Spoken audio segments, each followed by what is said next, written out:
Humanity fears for its future. But the future doesn't start next year, it starts today. What can we do to make this planet a fairer, safer world?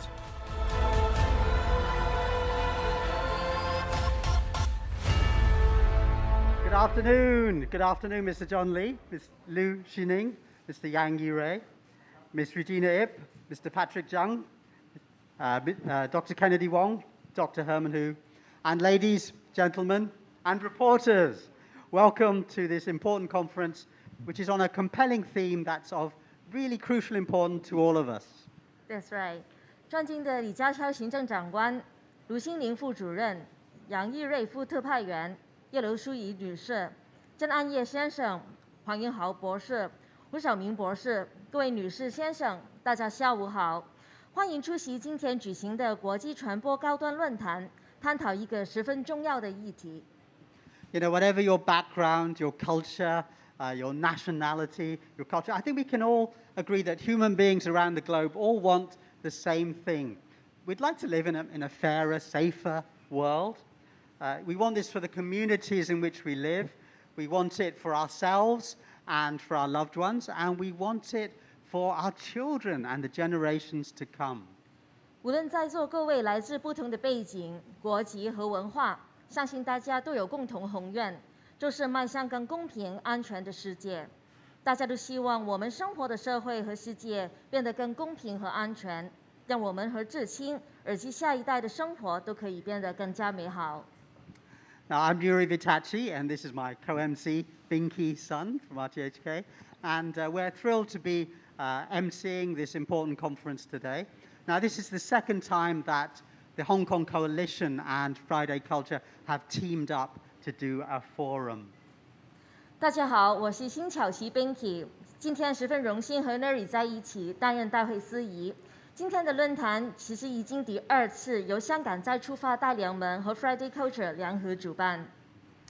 Now, you probably already know this, but the Hong Kong Coalition is a group of 1,500 well-known Hong Kong people who have come together to help this community fulfill its promise of a very bright future. And Friday Culture is a new Hong Kong-based media group. It started last year, and it shares Chinese and Asian culture to the world through a website, fridayeveryday.com.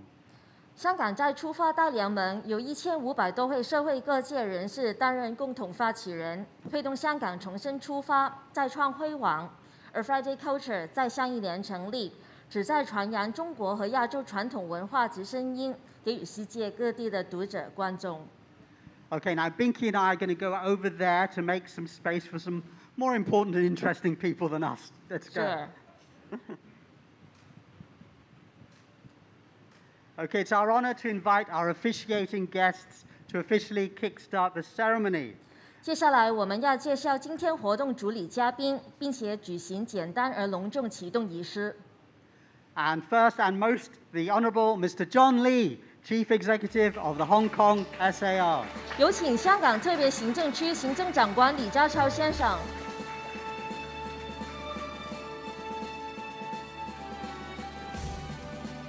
Ms. Liu Xining, Deputy Director of the Liaison Office of the Central People's Government in Hong Kong SAR. 有请中央人民政府驻香港特别行政区联络办公室副主任卢新宁女士。Mr. Yang Yirui, Deputy Commissioner of the Office of the Commissioner of the Ministry of Foreign Affairs in Hong Kong SAR. 有请外交部驻香港特别行政区特派员公署特派员杨义瑞先生。The Honourable Mrs. Regina Ip, Convenor of the Executive Council of the Hong Kong SAR. 有请香港特别行政区行政会议召集人叶刘淑仪女士。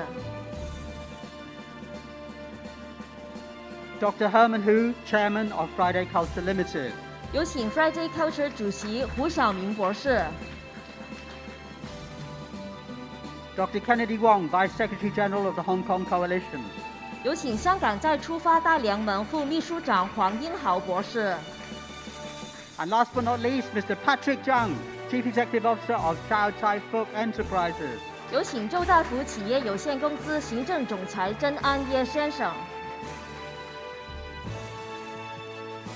Now, we'd like you to hover your hand over the column, but don't touch it yet.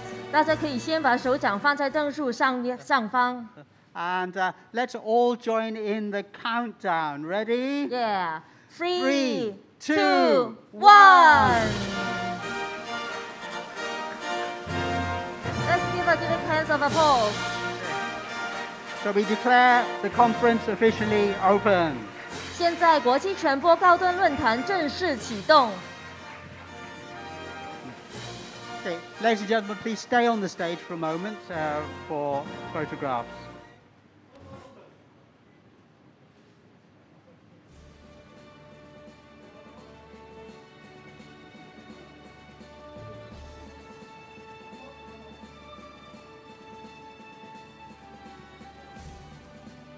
有请工作人员可以先移动一下凳柱，在台的后方。 Okay. 大概可以，双手可以离开了。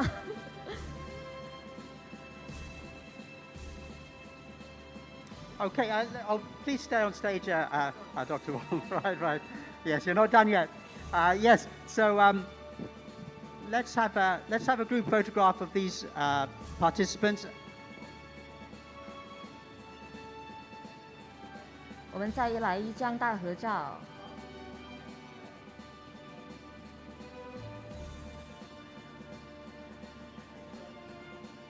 This is Hong Kong tradition. In Hong Kong, nothing happens without a photograph.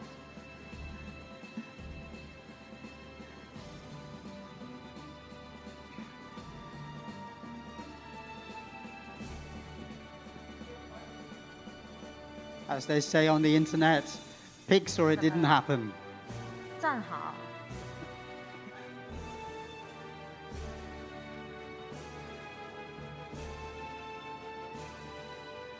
Thank you. And please stay on the stage for a moment longer.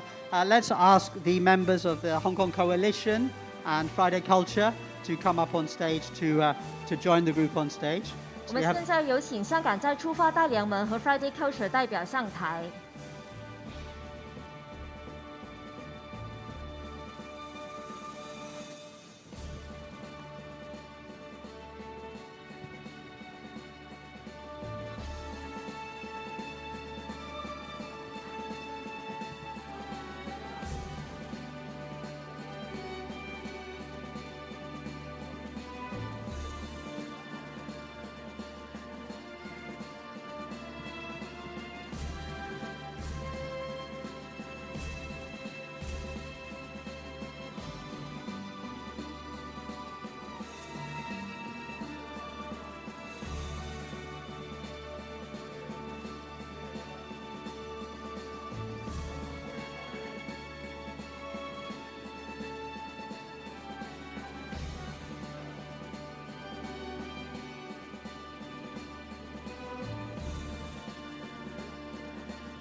谢谢大家，我们现在请各位嘉宾到台前座位就座，请胡晓明博士留步。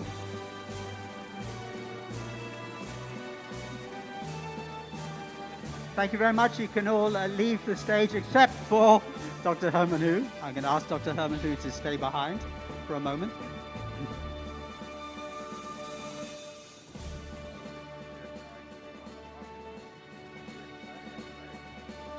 我们现在有请胡晓明博士为我们致欢迎词。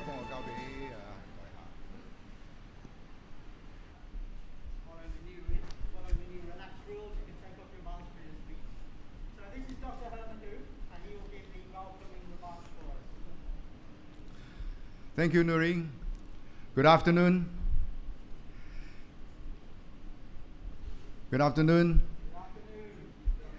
Good afternoon, the Honorable Mr. John Lee, Ms. Lu Xingning, Mr. Yang Yirui, the Honorable Mrs. Regina Yip, Mr. Patrick Zhang, ladies and gentlemen. I warmly welcome you to our forum today. This is the second live international forum organized by the Hong Kong Coalition and Friday Culture. And I hope you and everyone watching the event from around the world will be able to take something valuable away from it. To show what's possible, allow me to just take a minute to look back at our first event, which was held at the end of May last year. A couple of predictions were made. How did they fare? At last year's forum, Ronnie Chen predicted that the Hong Kong government, now that it has a smoothly functioning legislature, should be able to formulate long-term plans to boost land supply and make real progress towards solving the housing problem. The prediction has clearly come true, and we received some interesting details in recent policy address by our esteemed Chief Executive.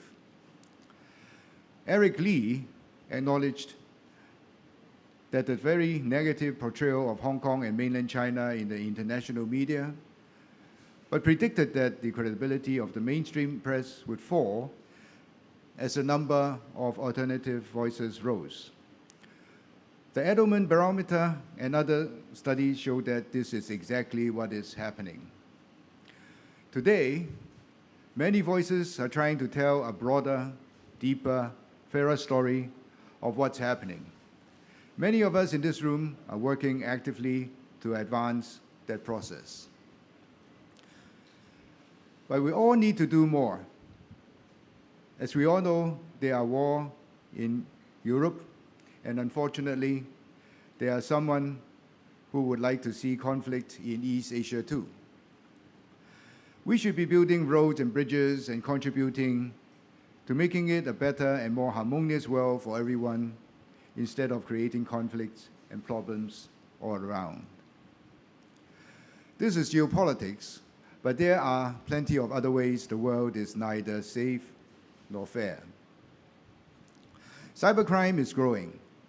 The pandemic is still with us. Environmental changes are playing havoc with the weather. And there are widespread fears about the effect of social media on the well-being of people everywhere, especially youngsters. This all sounds grim, but if there is one thing you can say about humanity, is that when we put our heads together, we are good at solving problems. And sometimes we take offbeat methods to deal with challenges. When Friday Culture was launched last year, some readers described it as a new category of media. They call it Zen journalism. There's some truth to that. Friday staff produce journalistic reports and don't avoid difficult subjects. And our attitude is different. We're detached, thoughtful, and good-natured. Other than our FridayEveryday.com website, YouTube channel, Facebook, Instagram, and Twitter, we also developed various video products, including a Friday Conversation and an evening talk show, Friday Beyond Spotlights, with Hong Kong International Business Channel. Season 1 of Friday Beyond Spotlight was aired earlier this year, and the Season 2 will come soon. At this moment, it is fair to say that the world does not seem to be a fair or safe place. But we are not going to sit and complain about it. We are going to hear from our speakers and panelists how we can change that. The author, Robert Fogum, once said, "Peace is not something you wish for. It's something you make, something you are, something you do, and something you give away." And that's what we'll be doing this afternoon. I hope you enjoy the program. Thank you. 谢谢胡晓明博士。 Thank you very much, Dr. Herman Hu, for that very erudite and stirring welcome to this conference. 现在来到今天活动重要的部分，我们今天十分荣幸邀请到香港特别行政区行政长官李家超先生为我们发表主题发言。After the welcome, we become the main part of the conference, where I'm honoured to invite the Honourable Mr. John K.C. Lee, Chief Executive of the Hong Kong SAR, to give the keynote speech. Thank you, Mr. Lee.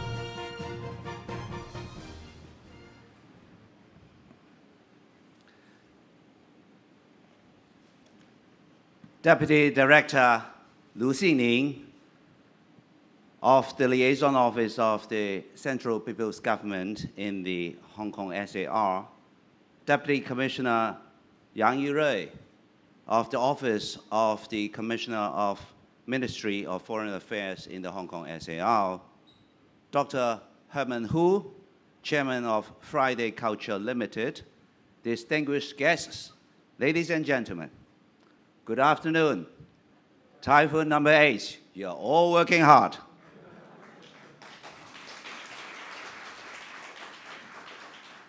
It is my great pleasure to join you all today at this forum organized by Friday Culture Limited and the Hong Kong Coalition.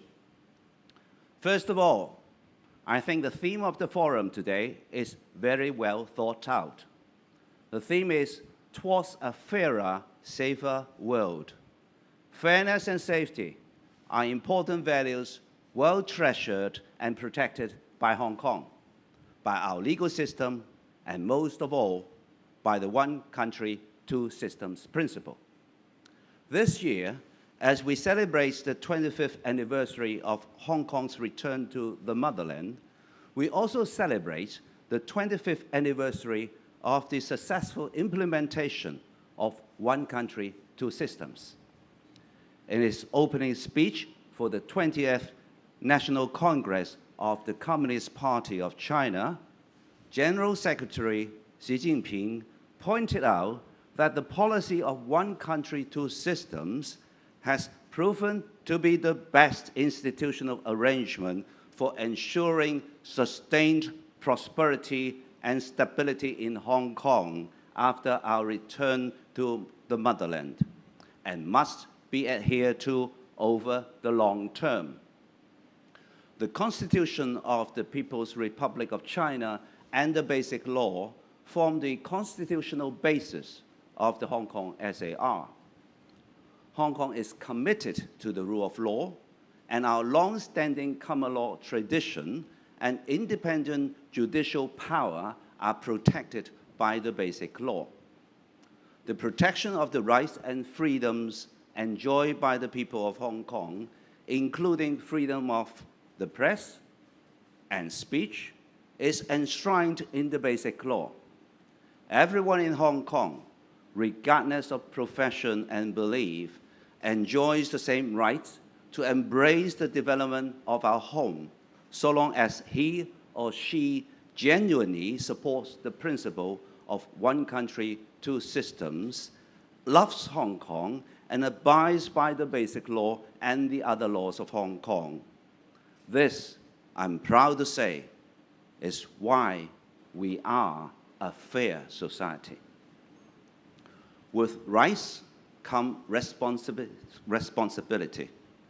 Hong Kong people enjoy a level playing field that champions fairness and have the responsibility to safeguard its values.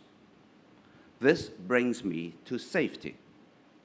To look into this important topic in context, it will be useful to revisit a few fundamental principles. First and foremost, the Hong Kong SAR is an inalienable part of People's Republic of China.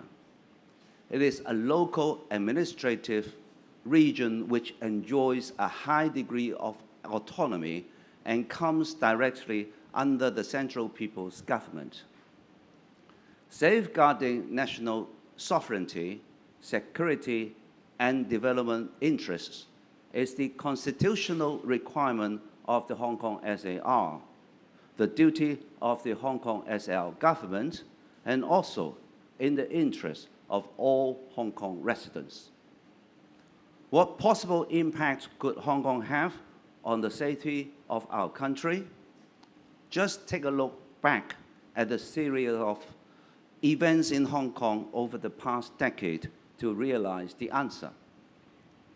The illegal Occupy movement in 2014, the Mong Kok riot in 2016, and in 2019, the large-scale riots coupled with advocacy for Hong Kong independence and the relentless interference by foreign forces.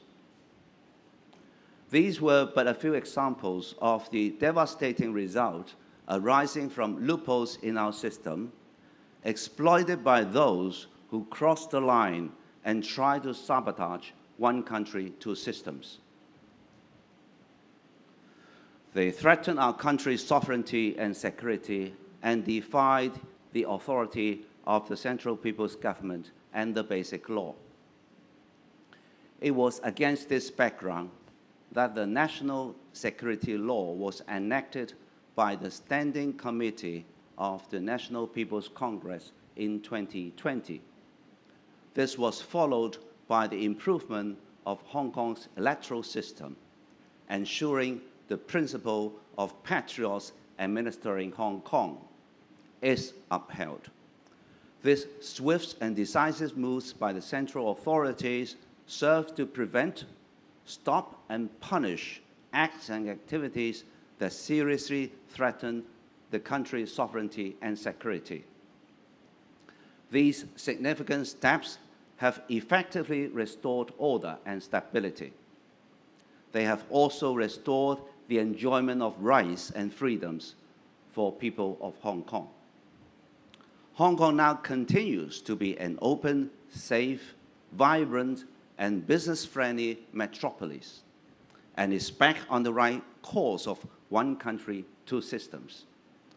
The unique and innovative principle of one country, two systems has ensured that Hong Kong has the strong support of the country while staying connected to the rest of the world.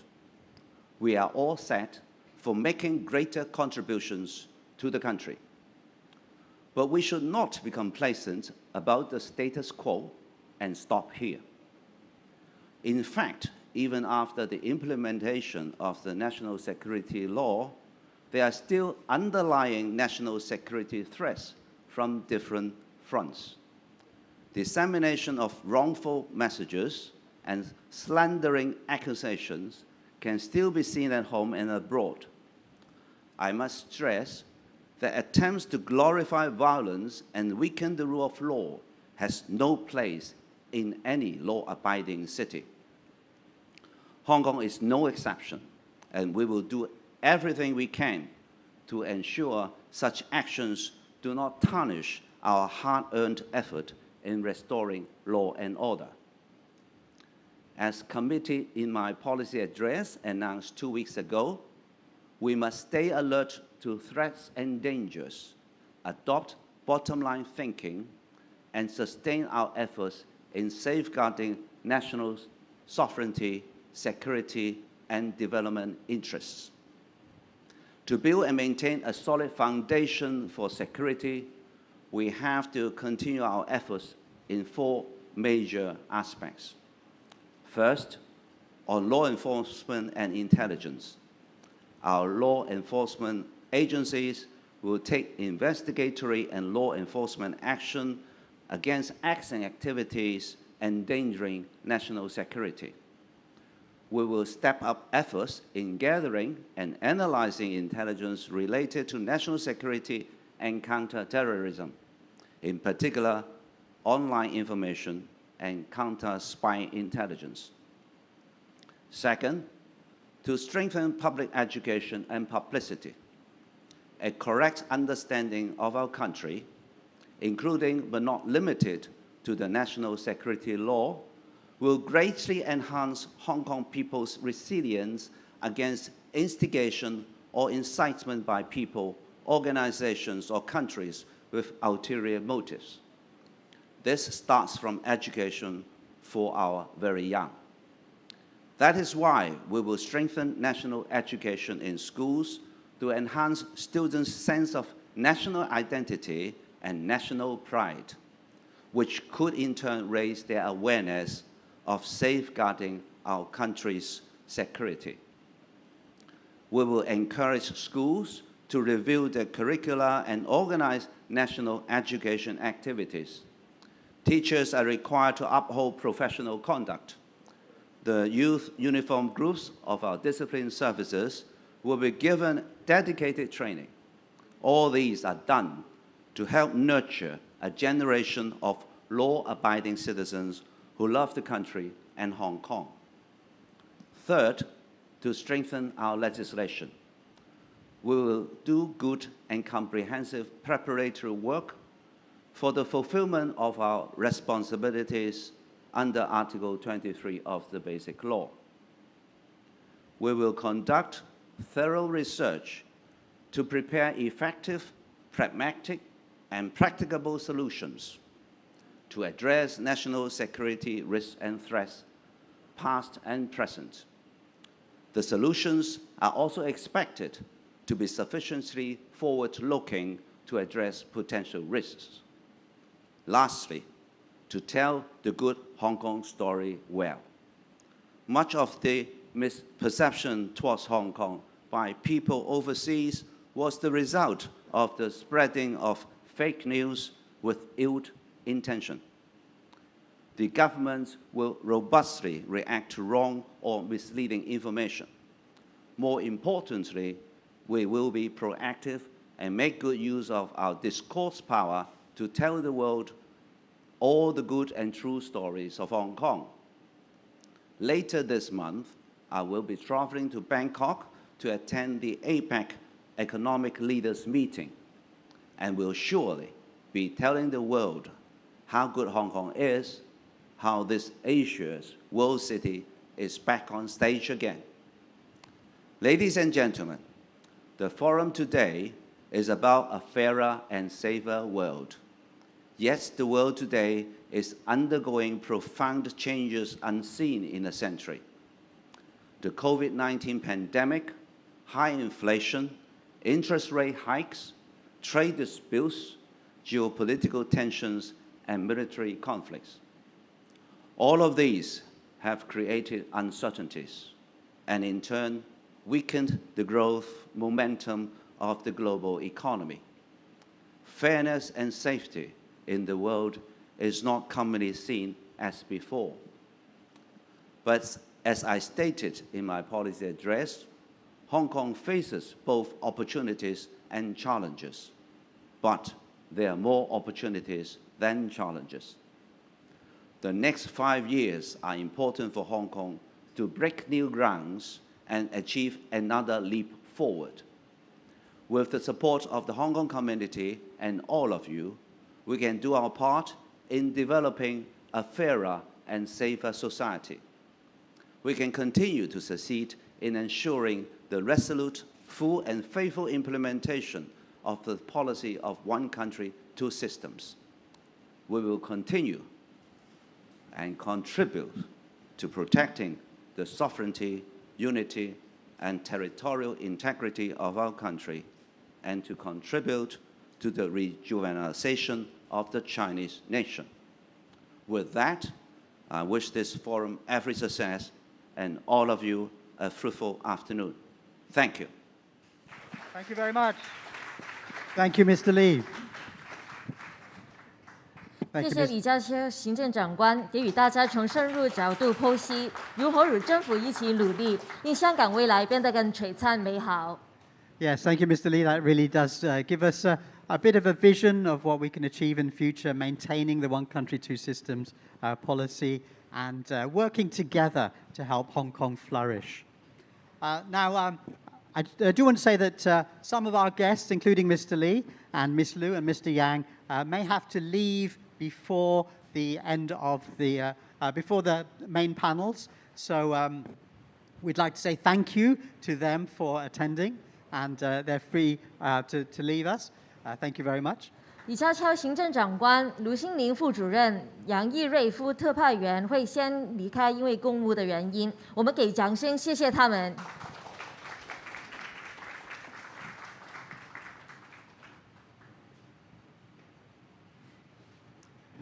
Thank you. Now, the main part of the conference will be 2 panel discussions, each lasting for 45 minutes. The first will focus on achieving fairness in a polarized world, and the second on safety from individual to global perspectives. 接下来我们今天有2个分论坛，每一节大概45分钟。第一节论坛主题是在2极世界达至公平，第2节论坛主题是从个人到全球角度的安全。To start with, we are delighted to have with us as moderator Mr. Patrick Zhang, who is Chief Executive Officer of Chow Fook Enterprises Limited. 现在我们有请周大福企业有限公司行政总裁郑安业先生主持第1届论坛。在这个环节，分享嘉宾包括香港特别行政区行政会议召集人叶刘淑仪女士，阿拉伯埃及共和国驻香港总领事阿穆尔汉拿威先生，全球未来研究所创始人钱德南奈尔先生，亚非法协香港区域仲裁中心主任陈晓峰律师。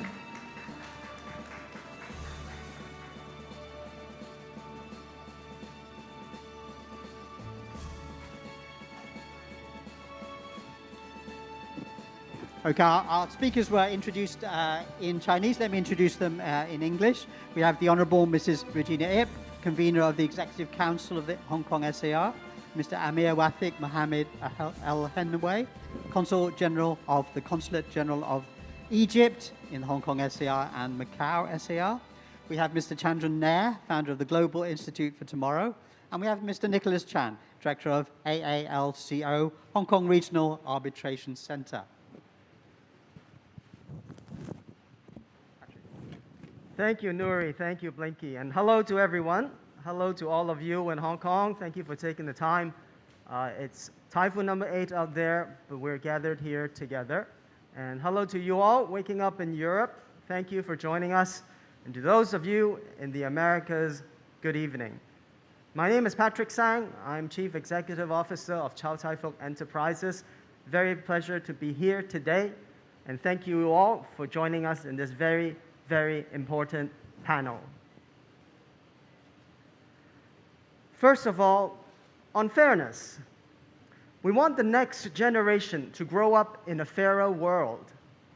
We have with us a very distinguished and prominent panel of speakers to share with us facts, observations, personal stories, insights, and recommendations.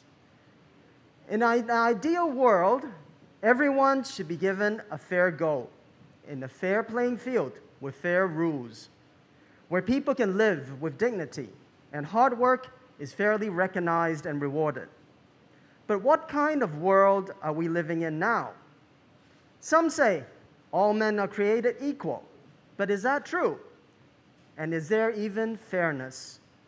What rule of law, international and local law, rules, practice, norms, and deviance apply today?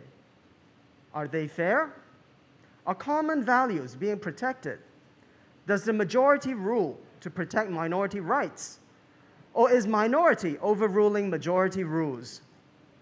Is there room to reduce political tensions and unilateral trade impositions and improve international treaties, conventions, and rules that were perhaps made under the old world order, and some during the era of forceful colonization? Are there still direct or indirect discrimination? Are we being fair to the culture and people living in developing countries where international norms are formed and applied? Can we have fairer rules that foster more collaboration, trade, and brighter future? What does the future hold? This panel will explore how we can build a fairer world as we explore the status quo and map out a fairer world. I thought perhaps what we would do is allow each speaker to share with us some of their thoughts and personal experiences around this topic, and then we'll go one by one to discuss a few themes. Maybe with that, I'll start with Chandran. Thank you can you hear me? Thank you very much. I think this is a great title, towards a fairer, safer world. I would just think that we should add just, because that's about justice. FARA allows for a lot of interpretation, expansive interpretation, and therefore we don't have the ability to say this is unjust, because the whole issue of justice allows for a framework of rule of law and order. So I would just add justice and fairer and safer world. I think we can all agree on what does a safer world look like. Sorry?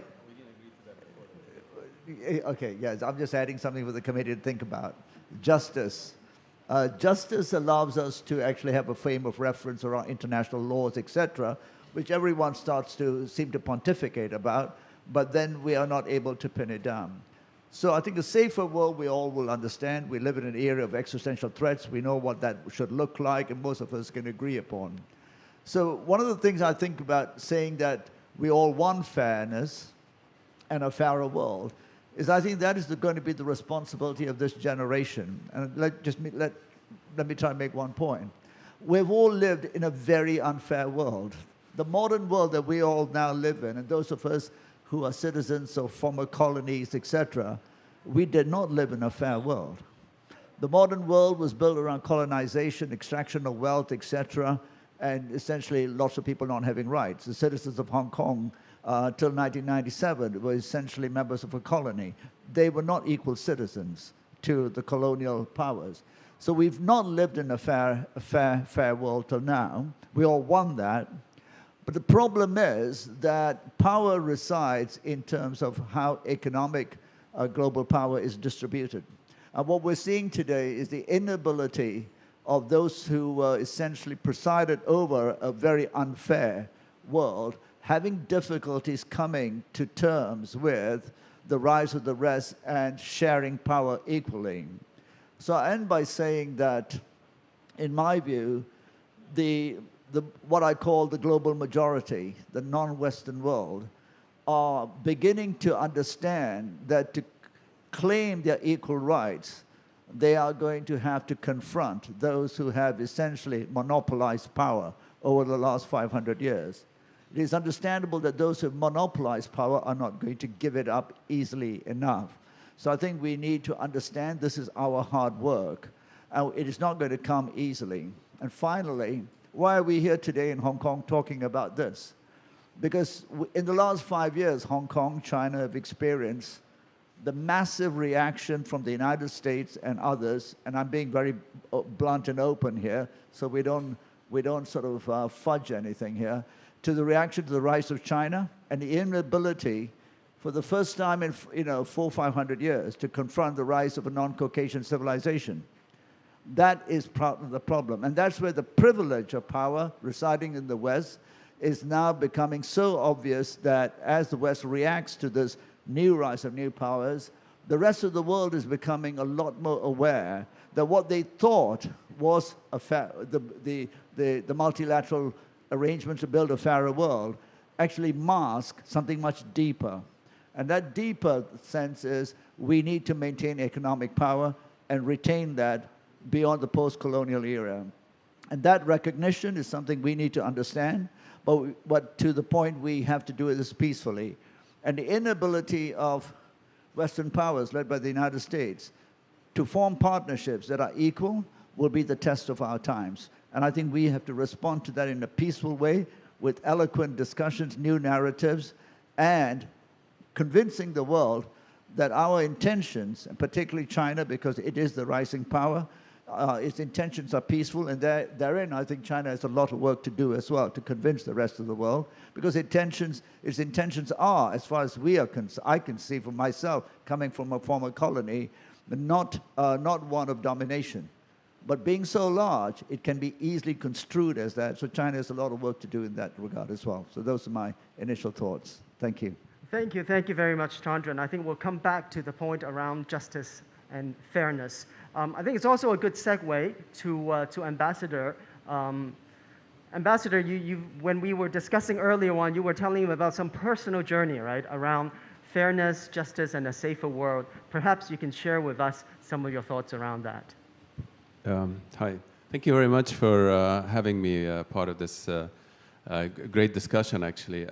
So I have a government job at the moment, so I will go, I'm an expert in geopolitics, but I will stick to my own personal journey and story about this topic. I'm here before you wearing a tie. A tie is actually, well, it's Italian tie, and it is a Croatian invention that the French have now spread around the world that we have to dress. So I should have been here wearing something totally different and speaking to you in another tongue, not English. So this is the start of this journey. I actually was born in Holland and educated in many parts of the world, including Australia, and then I traveled through Africa, America, all parts of the world but Asia. So this is my first experience in Asia after experimenting with the world of post-colonial order, which was practically all the instruments that we have, the multilateral instruments that were referred to. So these instruments, coming from that part of the world, we have to abide by those culturally, economically, politically. I come from an ancient civilization that is very proud to be old, different, and we would have liked to continue to have our own cultural heritage respected and inter-exchange with other countries. This is a problem that I believe that I have confronted myself with my kids. I was just counting a personal story of my kid when he was 2. And this was after 9/11. So everyone that came from my part of the world with my name had to be randomly selected. I remember being randomly selected 6 times out of 6 on flights. Carrying a diplomatic passport, which doesn't get you very far, but it's still, there's some sort of an understanding that if you carry a diplomatic passport, you might not be a suspicious individual from a suspicious part of the world. I don't want to, this is not at all to point fingers at anyone, but these are things that have shaped my own life. So my son at the age of 2 or 3 was taken out of the stroller so he could go into the X-ray machine, and he had a jacket on. So they had to take his jacket off to make sure there was nothing in it. So the media portrays us as all of us as terrorists or people that are a threat to the rest of the human race. This has affected my nation, it's affected my friends. I don't want to go into a lot of these details. What we should look at is how these instruments that we've all inherited did not manage to allow some of us, the older nations like China and Egypt and other nations, I don't want to mention names so it's not sensitive to any countries, so I'll just mention the 2 that were here. We have not had enough time to familiarize, to interact. We were all a product of the soft power of another culture. Again, I'm not going to talk geopolitics. I've actually served in Afghanistan. I'm an expert on security, amongst other things. I've lived through what is called the Arab Spring, which was had a lot of parallels to your latest social unrest in 2019. I'm not very young anymore. I'm trying to look young and talk to the young people, but I had to choose between the communist thinking or the what some people call imperialist or Western thinking when I was young. That's what we had. We had 2 choices. And then Egypt and a couple of other countries decided to do the non-aligned movement, which was an attempt back in the 60s to have some of these smaller, medium-sized countries to provide an alternative. Ex-Yugoslavia, it's no longer Yugoslavia, India and Egypt, and a few other countries that also do not exist anymore, decided to try to do a non-aligned group. And this non-aligned group would serve as a platform to not let the world go into a two polarized camps or two different thoughts, because these thoughts do not meet. They will not meet, so one of them has to dominate by conflict. And to some extent it has worked, but I think now that I've arrived here in Asia and I've seen Hong Kong and I can see what this city provides, it reminds you a little bit of Egypt, as in a melting pot of all these people with its unique culture. Yes, there is a very strong Chinese character to which is perfect, that everyone should be very proud of. But it allows this hope that this is a platform, a gateway, where people can still come and not be segregated or looked upon. I have not had a single person tell me off since I got to Hong Kong. Normally in Europe, every 2 or 3 months, and again, I love Europe. I'm not trying to be negative, but every now and then someone will stereotype you and either make a comment or treat you in a way that I do not appreciate. I am not citizen number 2 of the world. I'm very proud to where I come from. So here I see in Hong Kong, we should all work towards, we will come back to that later, what do we do in the future? We don't want to just fret over the past, but from a third world country, it's not even second world, it is categorized in some books as third world, which I don't know what that means. When you have big problems that disturb the stability, so the stability leads to, or security leads to stability, and stability leads to prosperity. Now, if you don't have those three in any sequence you want, you have a socioeconomically deprived group of people who have no hope. They have no reason to be proud of their heritage, of their culture, and they're poor. What they do is they have no future, and then they become extremely dangerous. Now that has to be, and most recently, we had the COVID problem. I was in Cairo. Well, we are a country like other countries like India. We have a very big pharmaceutical industry of generic drugs. We didn't have a solution for it. We didn't know what it was. And I was on a panel very early on where people asked me, do you think when the COVID, when they find an antidote for the COVID, there will be a problem sharing this? And I said, yeah, absolutely. I was the only one on the panel. I said, yeah. The rich countries will not give it away because they have to keep their own alive first. There's no way we're going to get it, even if because it's going to be in small amounts. And that was what happened. And the only country, again, that is always blamed of being a threat sometimes as China, and I hadn't come to China to experience this part of the world, was the only one that actually started giving whatever it had come up with, which was the Sinovac. We did not get our hands on anything else but the Sinovac for a very long time. Now, these things are very important for all these ex-colonial parts of the world. So I think I've gone over my limit. I apologize. It's getting too personal. I'll come back. No, but thank you. Thank you, Ambassador, for sharing with us your personal journey. I think going along the lines of stories around government, politics, we're very honored to have with us the Honorable Regina from Hong Kong, most eloquent speaker for Hong Kong. And I'm sure, Regina, in your travels, you have also experienced topics around fairness and justice. So we'd love to hear your views around it. Thank you. Well, thank you, Patrick. And thank you to the organizers for having me as a participant in this very interesting discussion. I was worried that I might have to give this a miss because of the LegCo meeting this afternoon. We were supposed to have a debate on the 20th Party Congress.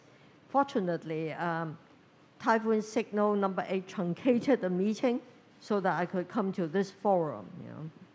First, I share Chen Zhom's views about the difficulty in defining fairness. Fairness means different things to different people.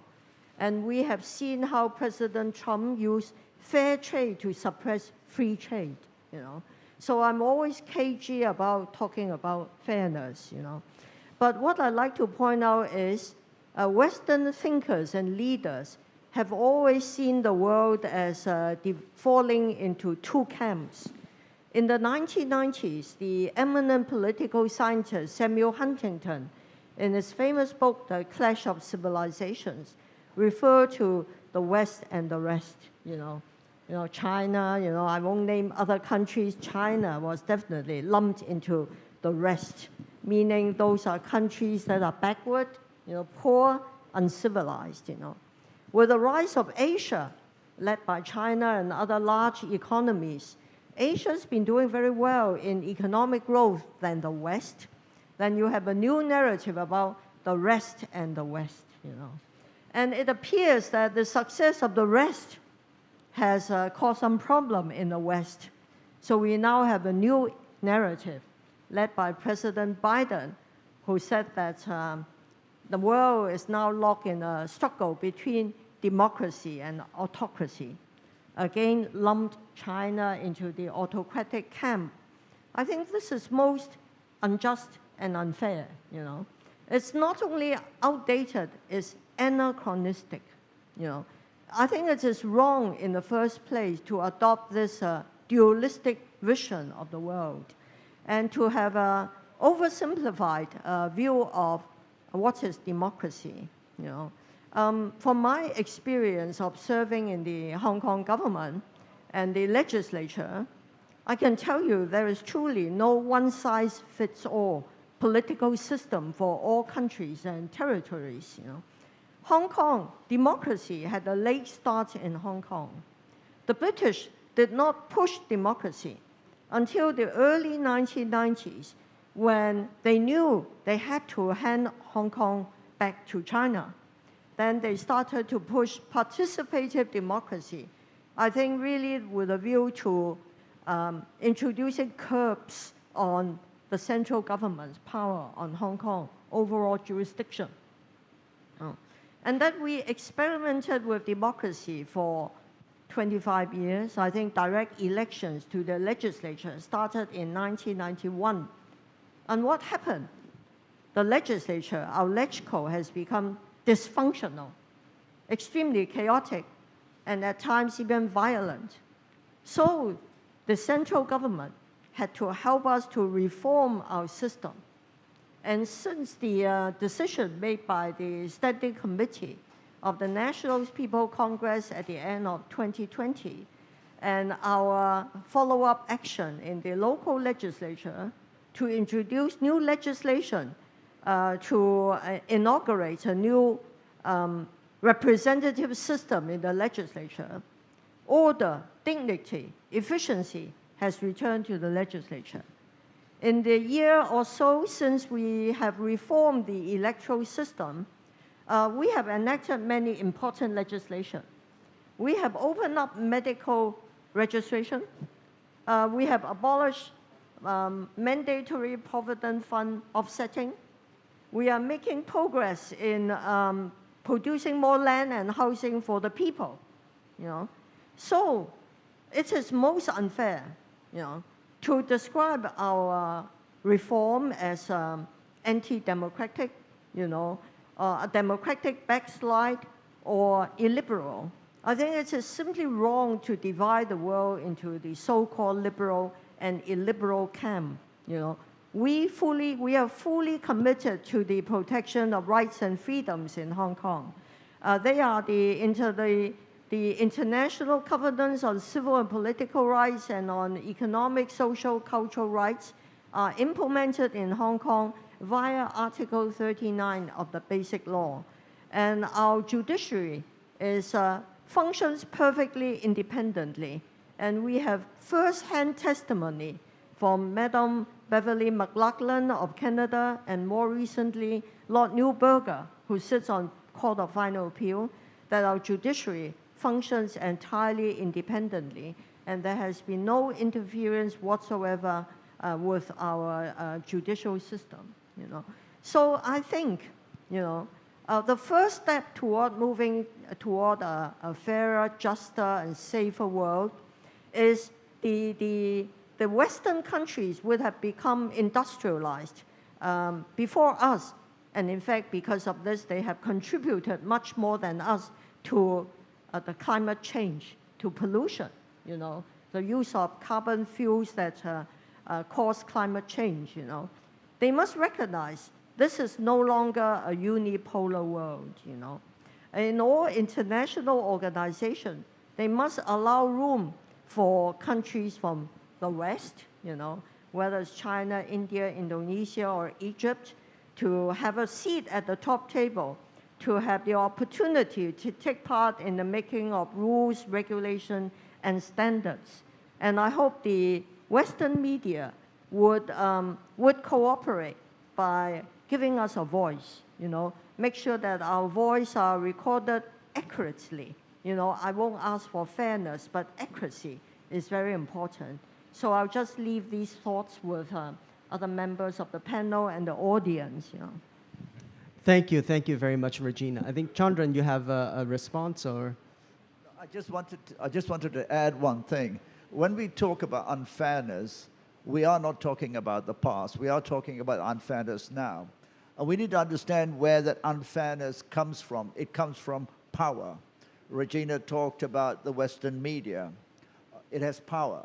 So I just want to identify the three realms of power. One is military, and the West, through history, seems to have little reluctance to access military power. You can study what that is. But it has no reluctance to intervene militarily, and you can talk about the industrial military complex in the United States. The second one is economic. The ability to essentially use what was the grand bargain of the Bretton Woods arrangement to weaponize finance. It's terrible. The world will need to respond. It will respond. I was with an Iranian friend this week, and they are not necessarily supporters of the regime or of the government, etc.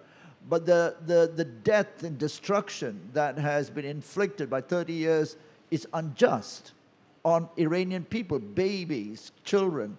So that is unjust. So one is the monetary system, which again is the institutions. And the third area is media, the ability to distort.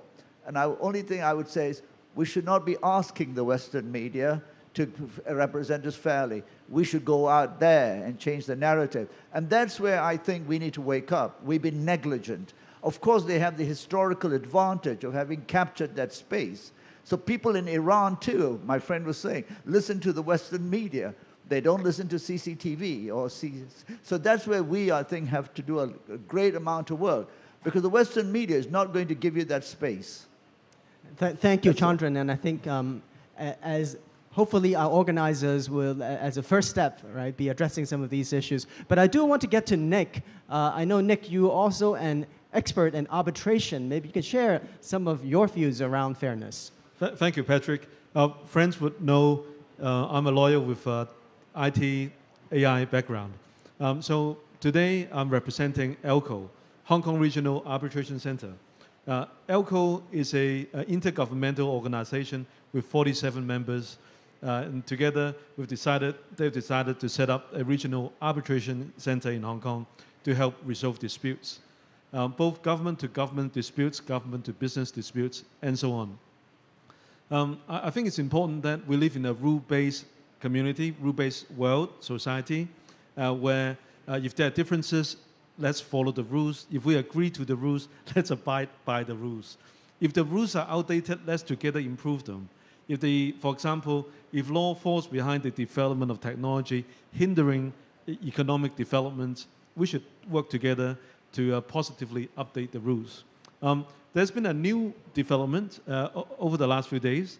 The Central People's Government and the Hong Kong government have announced the signing of a new memorandum about the preparation of the IOMED, International Organization for Mediation. The International Organization for Mediation will have the benefit of having a new center based right here in Hong Kong. It's a vote of confidence for the rule of law here, and it would be helpful as countries, governments, if they have disputes. In the local level, we already say mediation first. But now at the international level, we could also say not only mediation first. You could mediate right here in Hong Kong, resolving disputes, so that we won't have World War III. We can respect what we've agreed to under our UN Charter and the ICCPR, International Covenant on Civil and Political Rights, where we talk about equality, respect of others, respecting of others' economic development, choice of political development system. So I would end by this introduction by saying, if we could just reach out with our hand to Chandra here, we can make friends, but at the same time we can see, as the Chinese saying goes, there are difference in lengths in our fingers. So I think apart from the difference in length, there's different dexterity, agility, but by working together, we could have a fairer, safer world. Thank you, Patrick. Thank you, Nick, for your comments. I think the importance of diversity and respect for each other, I think we all appreciate that. Regina, I know you wanted to respond to Chandran's comments, right, around some of the conflicts that we're seeing. Well, following up on Chandram's comment about the sources of power, you mentioned military capabilities, economic strength, and the power to control the global narrative. In today's world, there's also a very important fourth factor, technological power. And we have seen some leading technological country have weaponized their technological system. Not only that, and it is well known. I don't mind being quite public about this. Take the U.S. for example. American writers themselves, they acknowledged in their own writings that the U.S., when they first started, they benefited from British textile technology. They also took away a lot of the trade secrets of the British textiles technologies, And technology should be open, should be open for everybody to learn and from the whole world to benefit from. And a lot of the technologies these days soon become open. The world has benefited from the sharing of technology. Look at the contractor, semiconductor contractor, TSMC. By working for the American chip designers, they have improved efficiencies and brought loads of benefits to the whole world.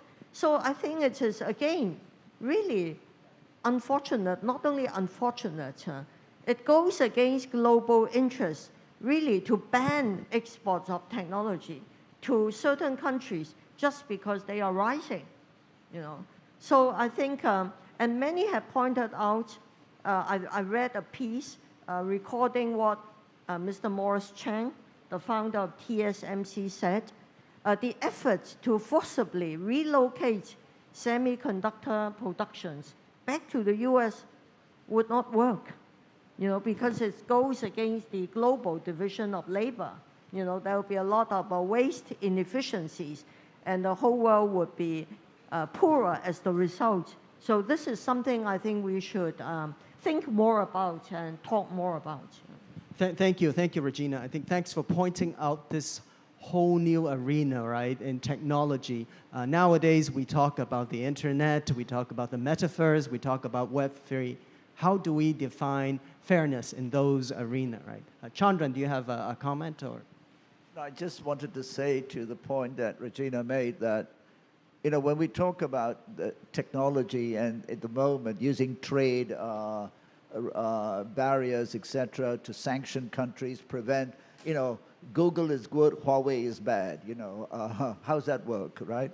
So when we look at that, we need to understand that technology is a continuum of human development. And I was just thinking about Amir's country, agriculture, early methods of agriculture were a technological innovation. Those were exported and copied. There was no patent. Imagine if no one could do that and no one copied others. How would we have fed the world? So I think it's, but also we need to understand whilst technology is a powerful instrument, it's also the great source of inequality. And therein lies the issues of how do we restrain certain technologies and governance systems, etc. That's the only point I wanted to make about that. Yeah. Nick, you have a... Oh, sure. I'd like to respond to Regina's point. I fully agree. Why reinvent the wheel if you've already done it, right?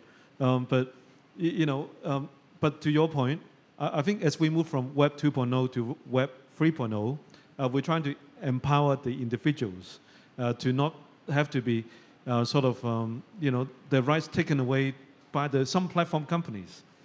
So as we move there, new rules are being rewritten. Some people rewrite it with smart contract and on blockchain. But these are things I think legislators, parliamentarians, consul generals, ambassadors, we have to understand these new developments and create a better, fairer world. Thank you. Ambassador. Well, thank you. There were a lot of things that we should have, as ancient Egyptians, patented before.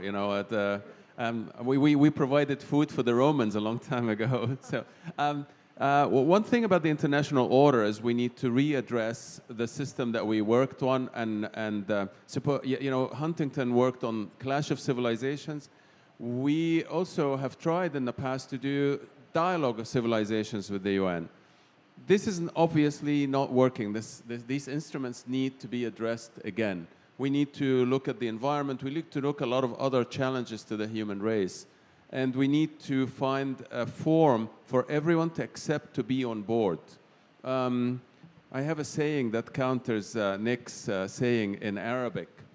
We have a saying in Arabic, which أديك صباعي تاخد دراعي, which I give you one finger, you take my whole arm. So it's not about different fingers in one hand.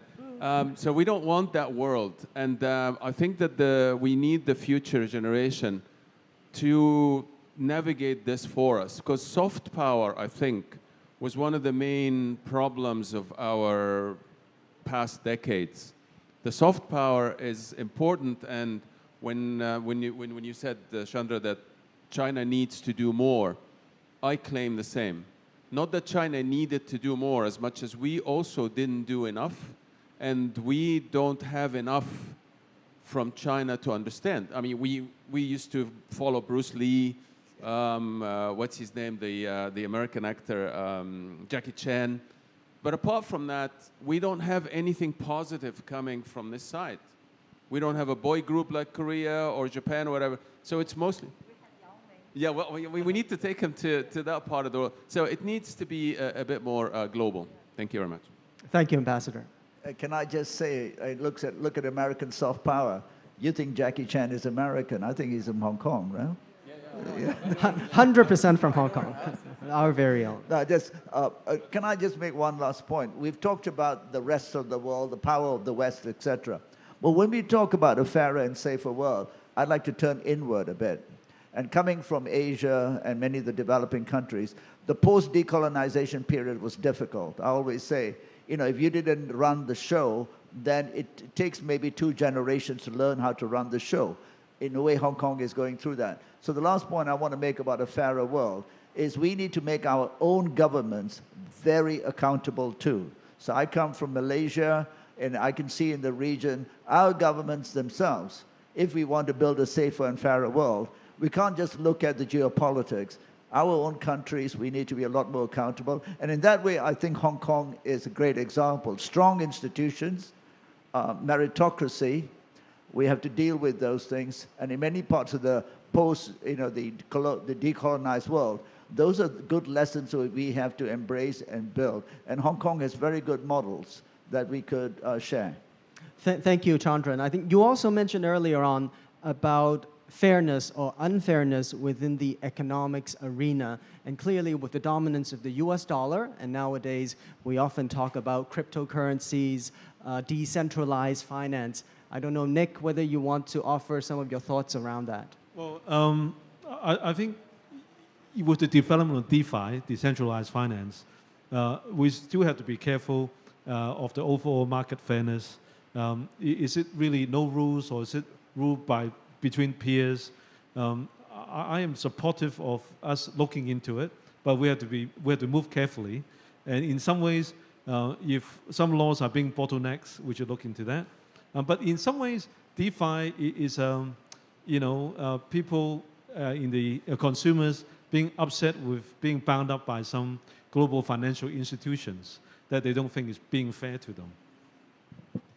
Thank you very much. I think we all agree that this is a very important topic and that we have to be bold, we have to be comprehensive, we have to have sustainable solutions.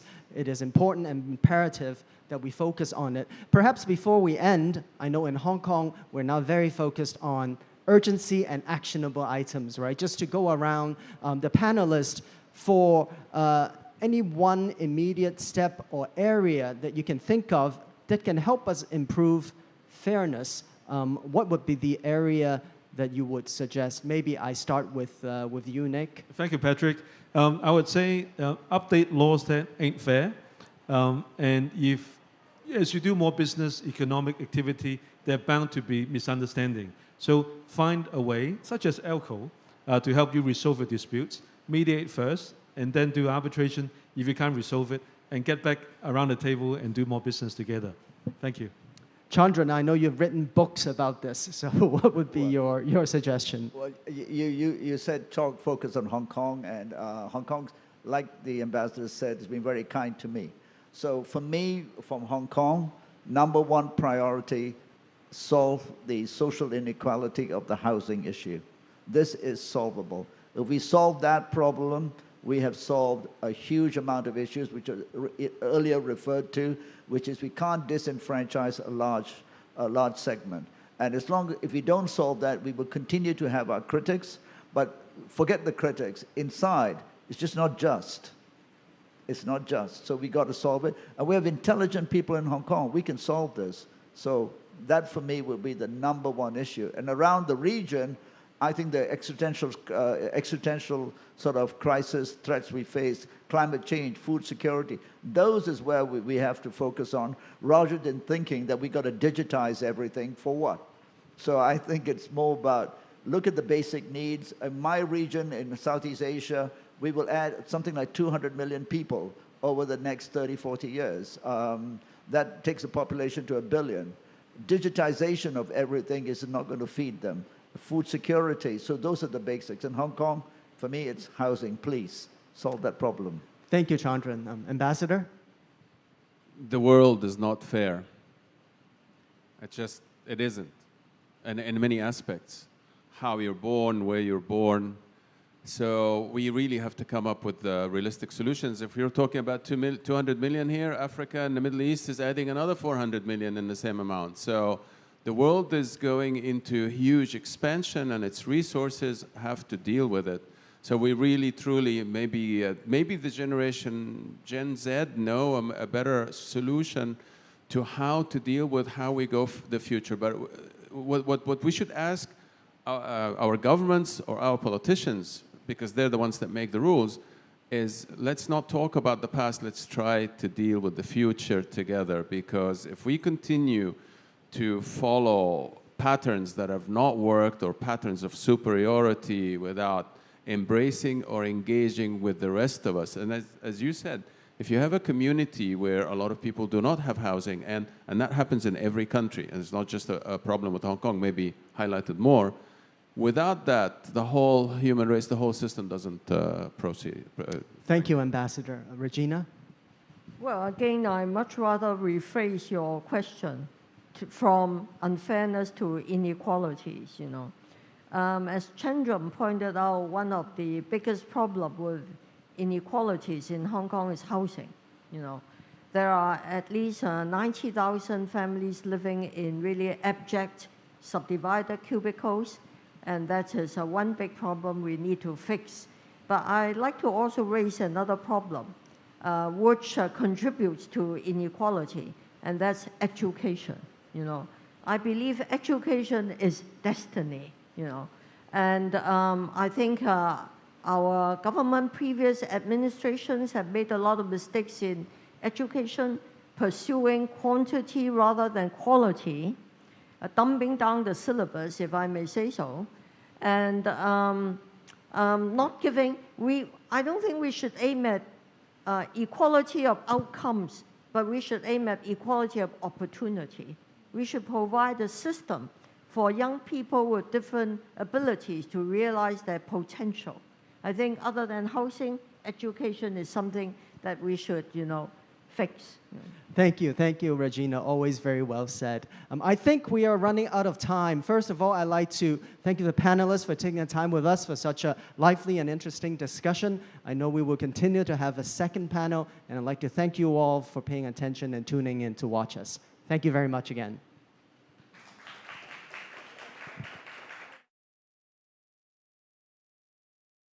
Thank you very much to all our panelists. Yes, time for a group photo, of course.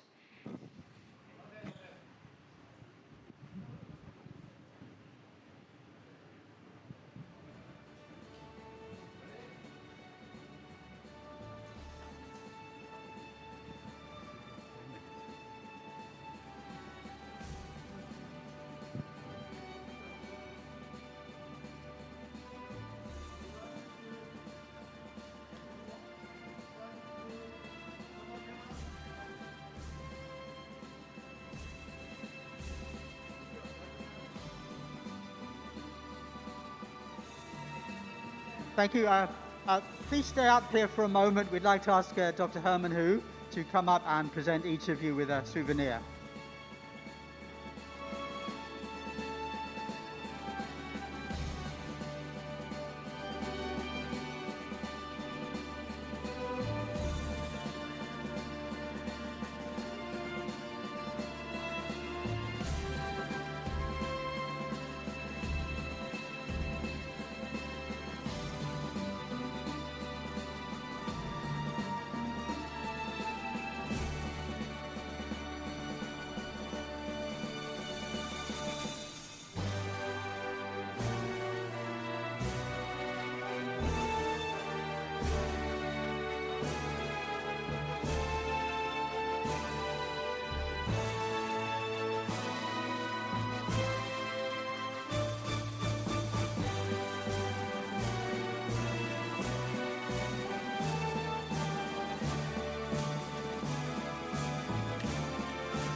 Thank you so much， 谢谢。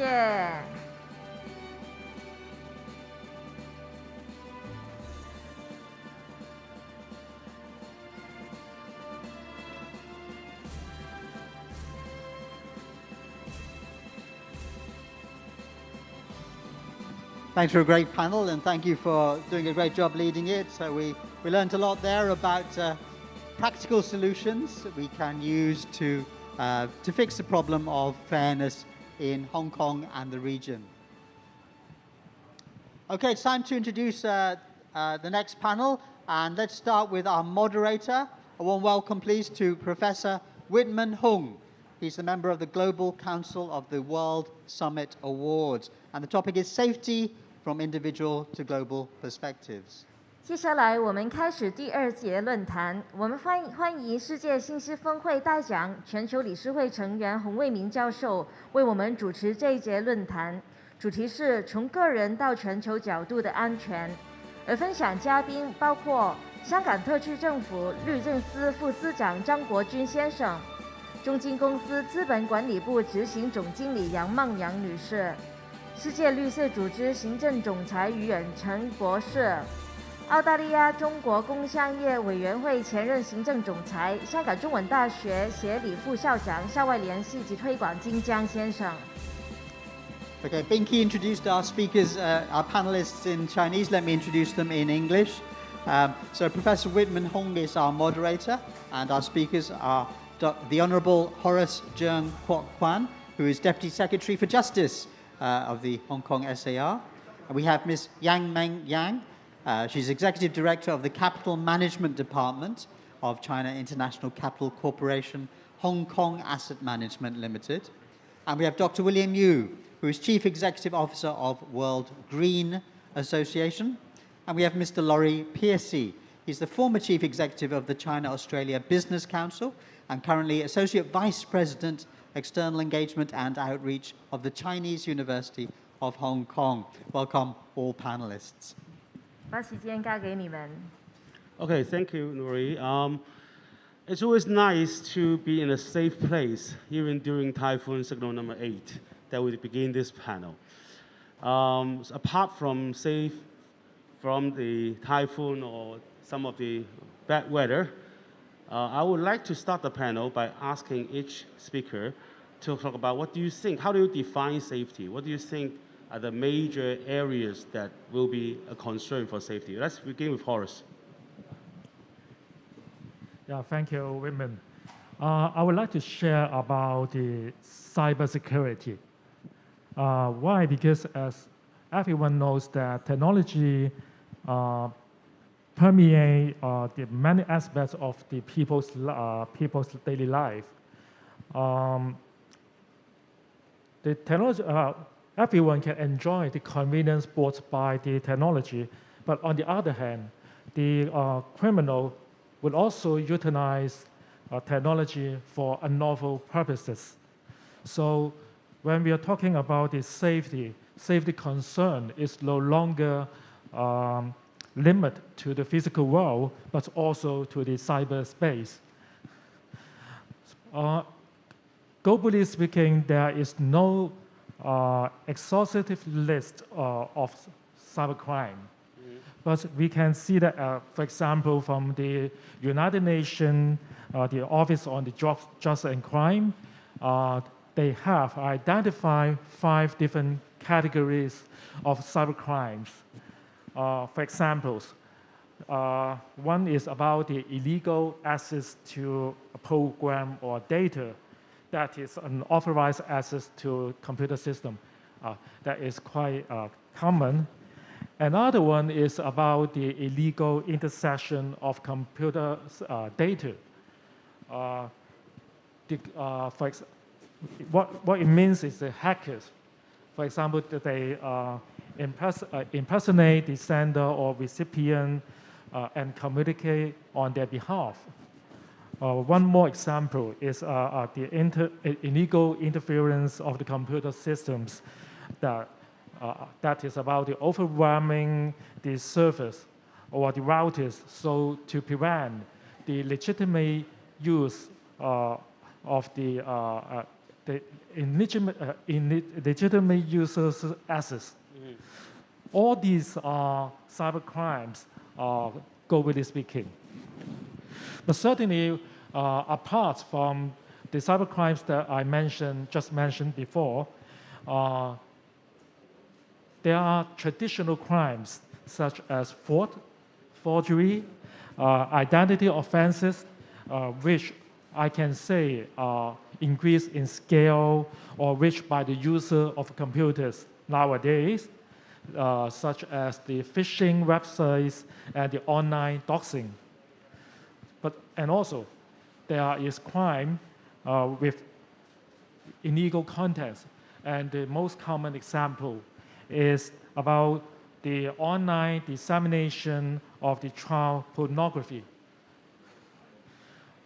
So now, when we have an overview of the existing legal framework in Hong Kong, I would say there's no one piece of single legislation to deal with the cyber crimes specifically. All the offenses are in the crimes ordinance and the telecommunication ordinance. But taking the offense of obtaining access to computer as an example is in the crimes ordinance. Unfortunately, under a decision of the Court of Final Appeal, it held that this ordinance does not apply to a user who use of his own computer. So it means that if it does not involve another one's computer, just the use of own computer to set up, for example, a phishing website, then it will not fall within the provision of this ordinance. So that is I can say that our norm may not catch up with the technology nowadays. So there is an increasing demand for cyber safety in Hong Kong. And In fact, many different common law jurisdictions, such as the United Kingdom, Australia, and New Zealand, I would say they have bespoke cybersecurity law. So we have to catch up to update our law to have a much more protection under the cybersecurity law. Thank you, Horace. You actually have answered my second question as well, because the first I wanted you to define safety, and the second one is what keeps you awake. So obviously, we share the same concern, because you know I work in the IT industry for 30-something years. Okay, now we have a finance lady. Wang Yang, can you tell me how do you define safety?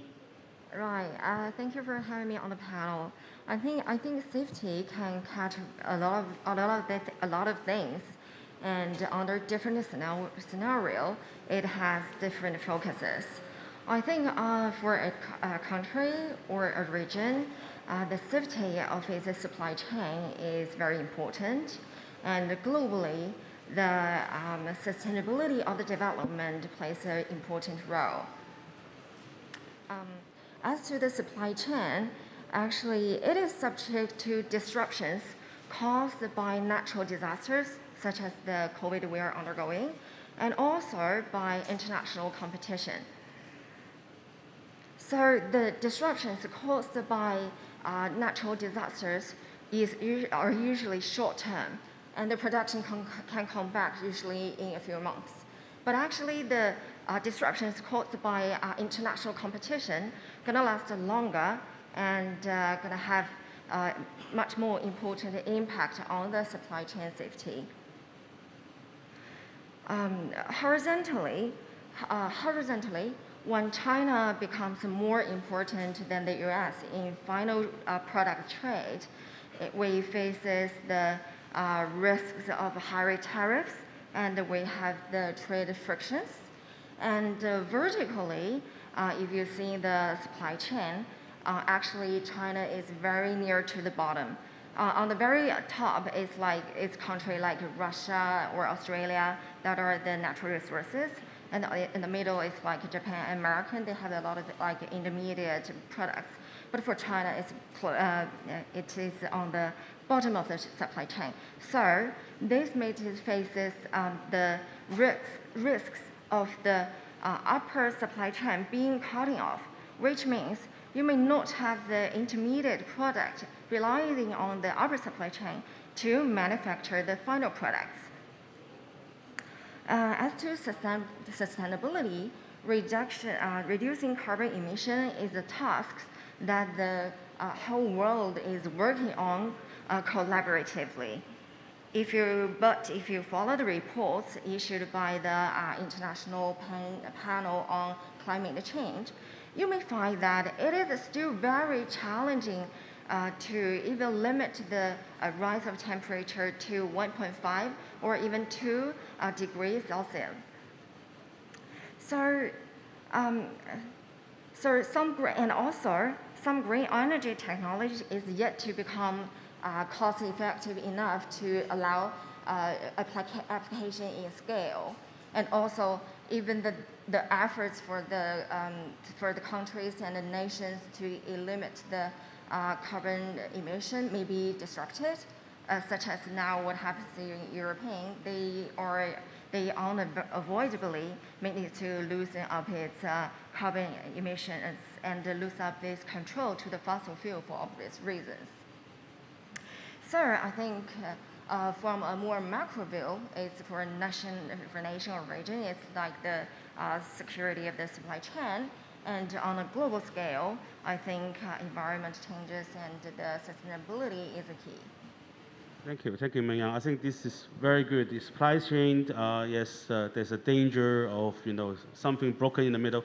You said natural disasters usually short term, but we just had 2.5 years of COVID, so I'm not sure how do we define short term. But your second concern actually leads to the next person. Dr. William Yu, the green guy. So we just talk about carbon. Maybe you can tell us, is it the same that what you think? Yeah, I share similar views. Actually, before giving the definition of safety in the context of environment, I guess I can tell you what the current or the future threats are. that is climate disaster. So I would say to build resilience, climate resilience for our city to face climate disaster, that is the safety measures that all the countries should consider. Like last year, 2021, we had over 400 extreme weather incidents worldwide. And we are talking about over $100 billion of economic loss. Okay, not to mention the insurance compensation amount. So you remember the heat wave in Europe, the storm, the snowstorm in the States, as well as the big flooding in mainland China. So we are talking about billions and billions dollars of economic loss. So all these climate disasters, I would say, are quite fair. They happen in states, in Europe, in Asia, and also in China.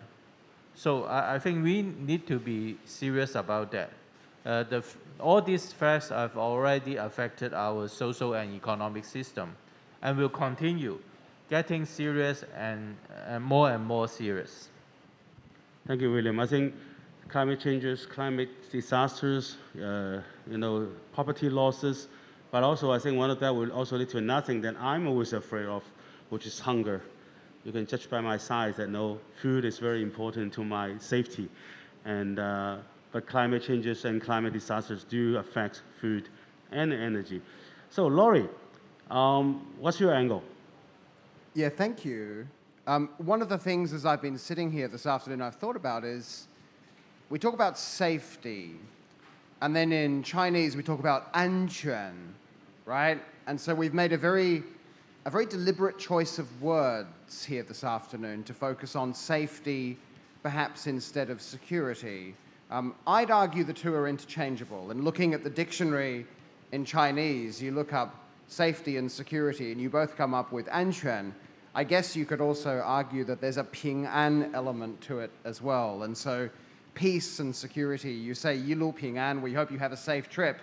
And so I think that in English, though, there is a subtle difference between safety and security, and certainly how the words are utilized, and indeed, in parts of the world, how they're politicized.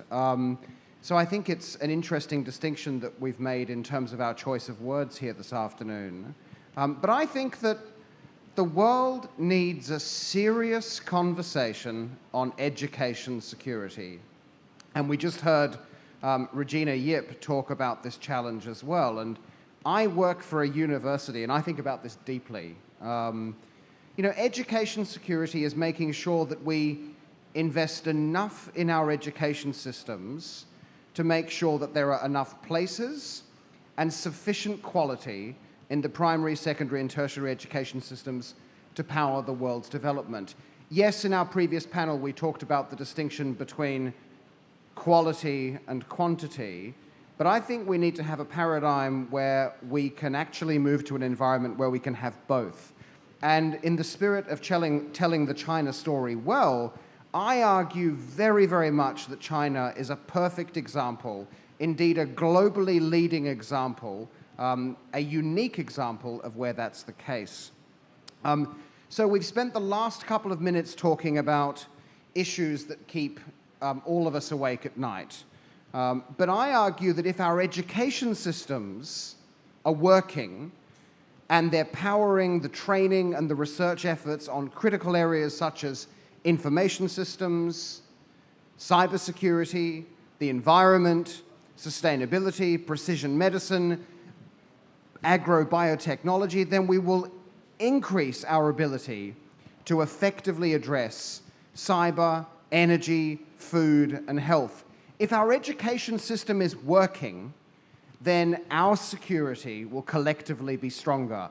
Now, you could argue that by virtue of the enormous challenges that we've just discussed, our education system is fundamentally broken and it's not working.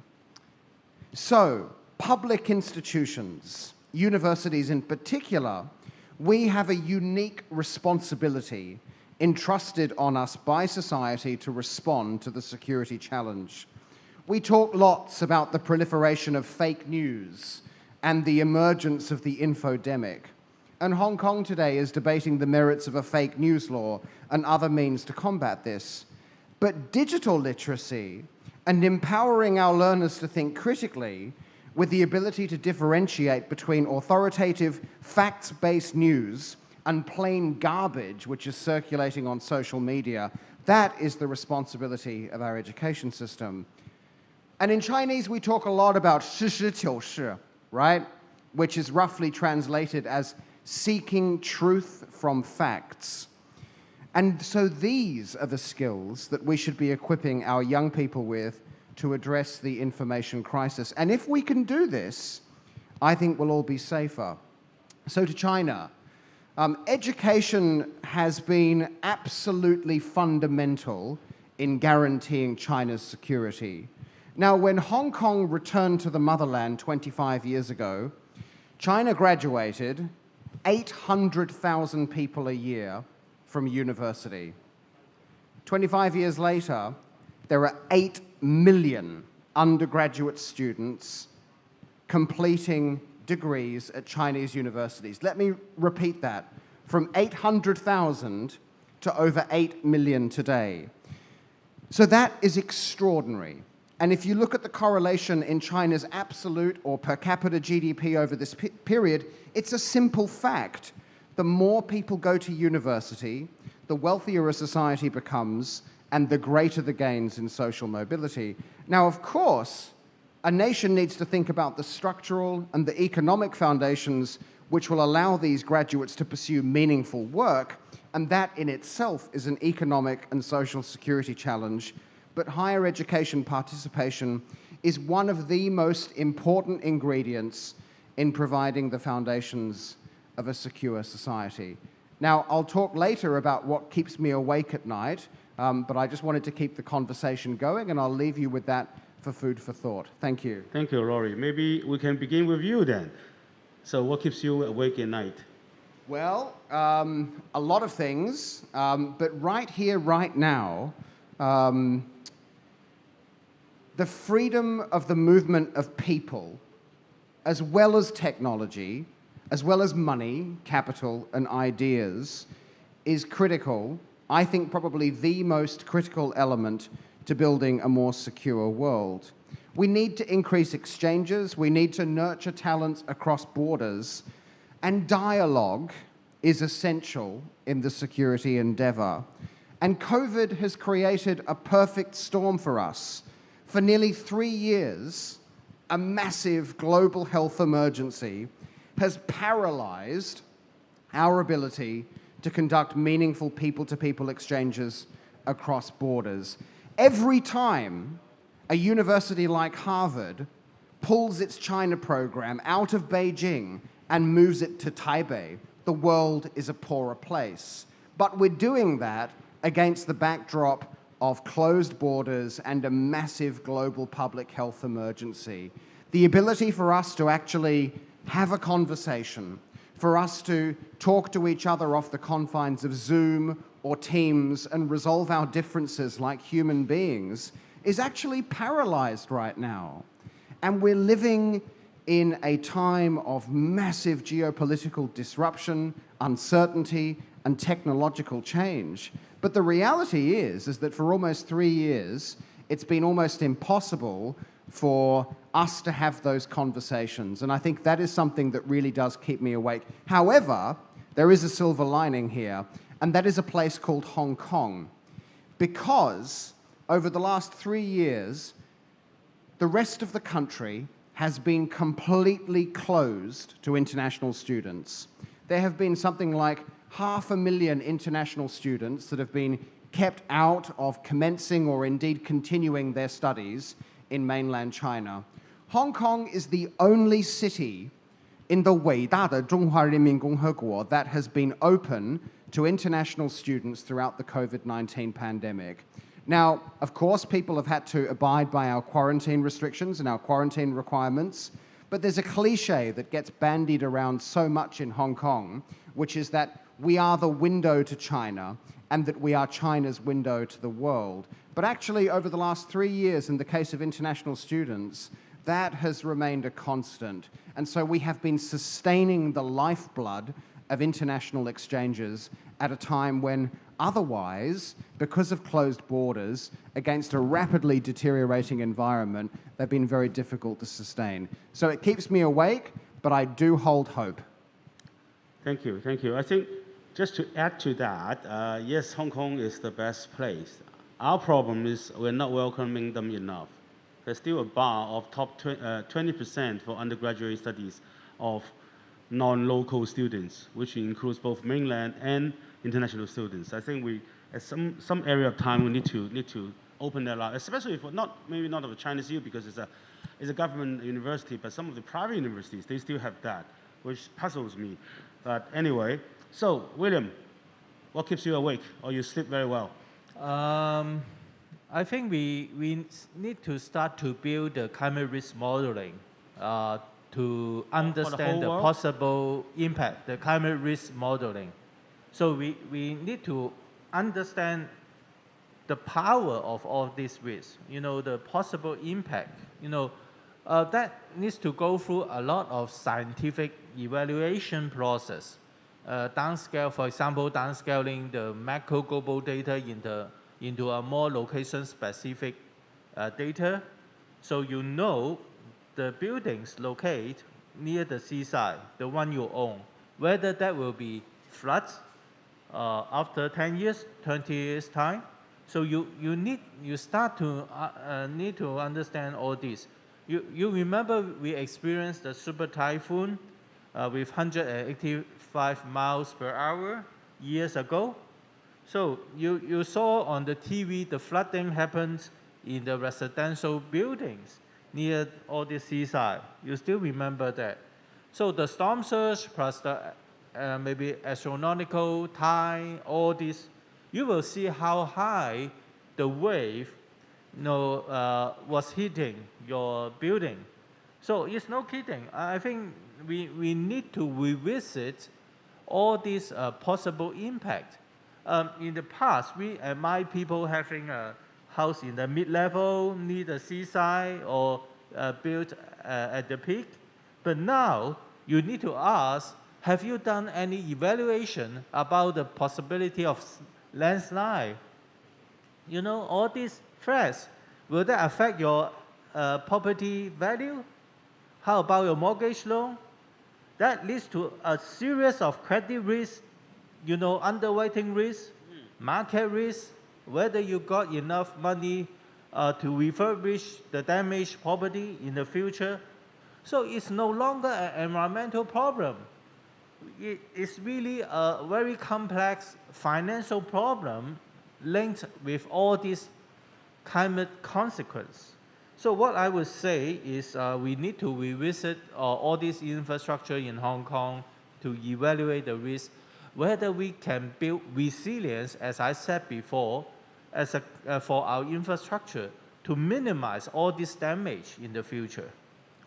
I was going to think, I know William lives on the mountain, so I was going to say, great, that's why he lives on the mountain, because it's far away from the sea.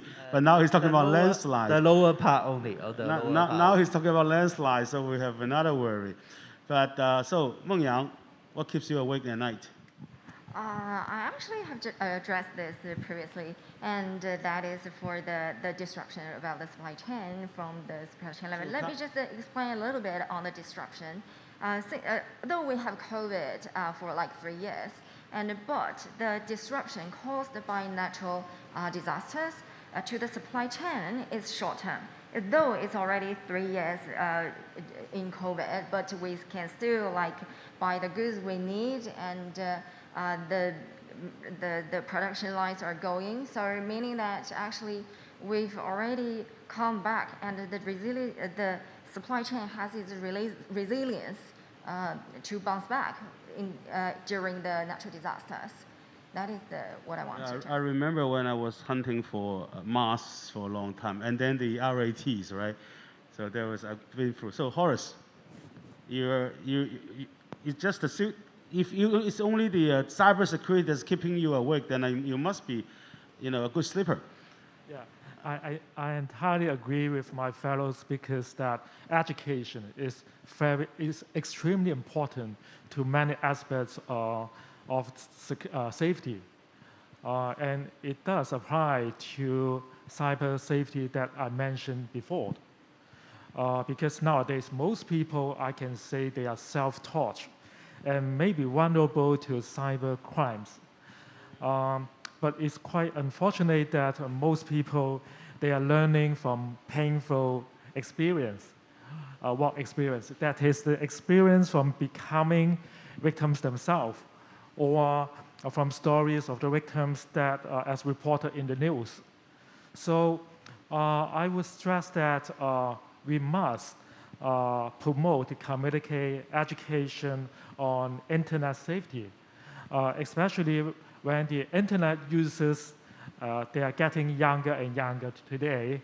The children, the young people, they are more likely to be exposed to various cyber risks, such as the cyberbullying, sexual harassment, access to inappropriate content. So I think no matter whether the government or the community, we should promote or enhance the community education on cyber safety or other aspects of safety. Thanks. Actually, I used to be involved in doing public education on internet ethics and security, the right way of using internet, and we went to the public libraries as well as the schools. But what amazes me is I don't know why I have to do it as a volunteer, because it should be part of the curriculum, right? Nowadays, because actually the schools welcome. I was the president of the Internet Professional Association before, remember? So every year they send a lot of invite for us, not just me, but a group. We organize like over 100 speakers to different. But I really think if we can put it into the curriculum and let the teachers teach them, it will be more effective. But of course, I know technology moves fast. I think that's one of the problems. When the curriculum is out, the technology, the cybercrime have moved to a different level, and maybe it's difficult. So, but I think I just want to follow up on Horace. I think you just mentioned as well, it's not just cybercrime, it's not just phishing. We're talking about, and it's not just stealing of data or breaking into somebody's machine. We're also talking about like cyberbullying, which I don't think we have a law against that. I remember previously I've been asked about this question. Another thing is today, a lot of our data is on the internet. So, as an NPC member, I've gone through this these few years. We actually passed a lot of laws in the NPC, in data security, internet security, e-business law, so e-commerce law. Do we also need to look into that? Because we're not talking about. I know we have a privacy ordinance, which was drafted in the pre-internet days, okay? And then, but today, it's not about somebody stealing data from the platform. It's about the platform misusing the data or selling the data, which this is what the new Chinese law is really taking about is, in the GDPR, in European, they do the same thing. I think Hong Kong is probably a little bit behind on this one as well. Should we also move into that area, which is like data security laws? It's quite challenging for us when we review the legislation. How can we just strike a balance between the effective enforcement mechanism and the safeguarding the individual rights and personal data? Is quite challenging task for have a legislation deal with it. And I would also like to raise up another challenge that is the cross-border nature of the legislation.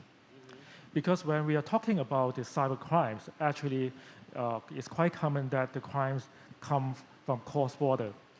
However, but it's quite unfortunate that our crime legislation, we are territorial in nature. So how can we deal with the cross-border crimes? how can we define whether the crime fall within the jurisdiction of the Hong Kong legislation is quite challenging. But I would say that actually the Law Reform Commission of Hong Kong, they have just published a consultation paper on reform of cyber safety in Hong Kong just in October. We hope that we can enhance the legislation as soon as possible so that we could have much more cyber safety protection for our, especially the young generation. Thank you, Horace. Actually, just to give my 2 cents, I think let's learn from the European Union. They're doing pretty well there. The thing is, yes, it could be cross-border. Cyber attacks is a different story. Well, let's talk about the legitimate websites and platforms that are misusing people's data. It's a huge find worldwide. And as long as you have an establishment, even if the server is somewhere else, as long as that particular platform has a presence in Hong Kong, you can still, hold them for it. Laurie, you want to add something? Yeah, just a couple of points. So I think one of the biggest challenges we have globally is law keeping up with technology, and there are universities around the world and law firms. I used to work for a university that partnered with the legal profession to actually really get their heads around this.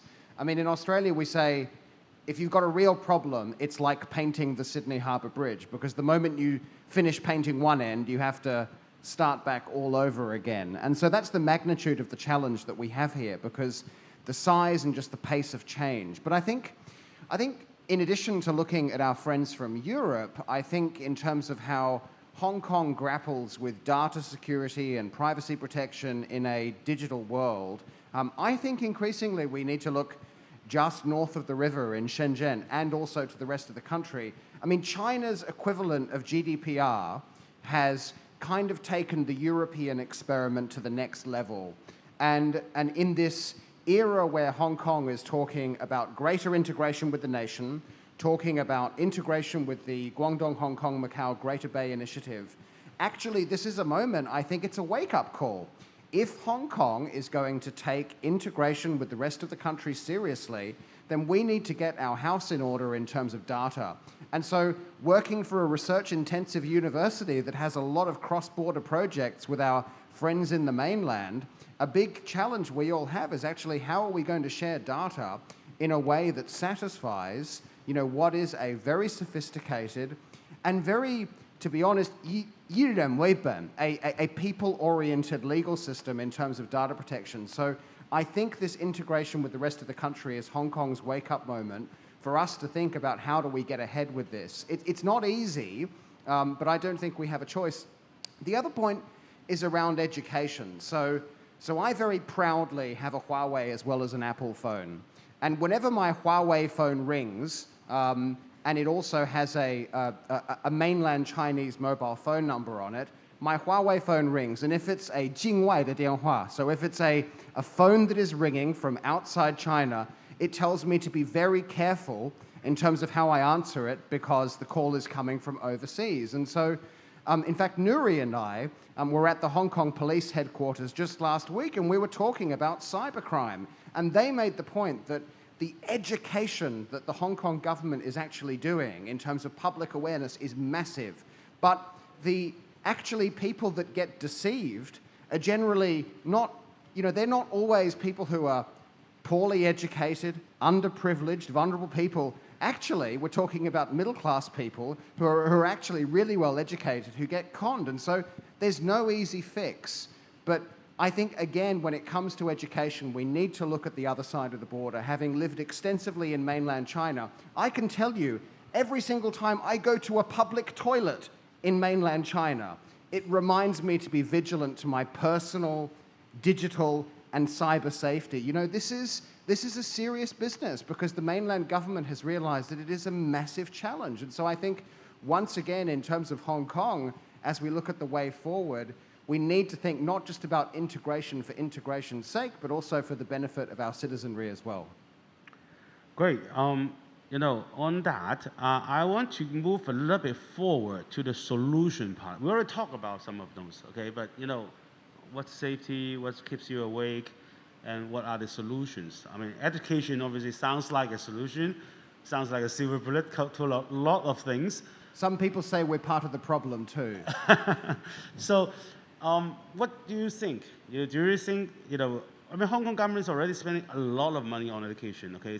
It's almost I think it's the second largest slide of the pie, second only to the health. So, is that the silver bullet or, any other solutions? Another problem is that what you said, that you have issues right now with people having difficulties to travel, whether it's because of COVID or whether because of the State Council of the United States issued some warnings. So, any solution to that? I mean, we have 0+3 now. Okay, hopefully we'll have 0+0 soon. But still, first of all, towards the border of England, China is not open yet.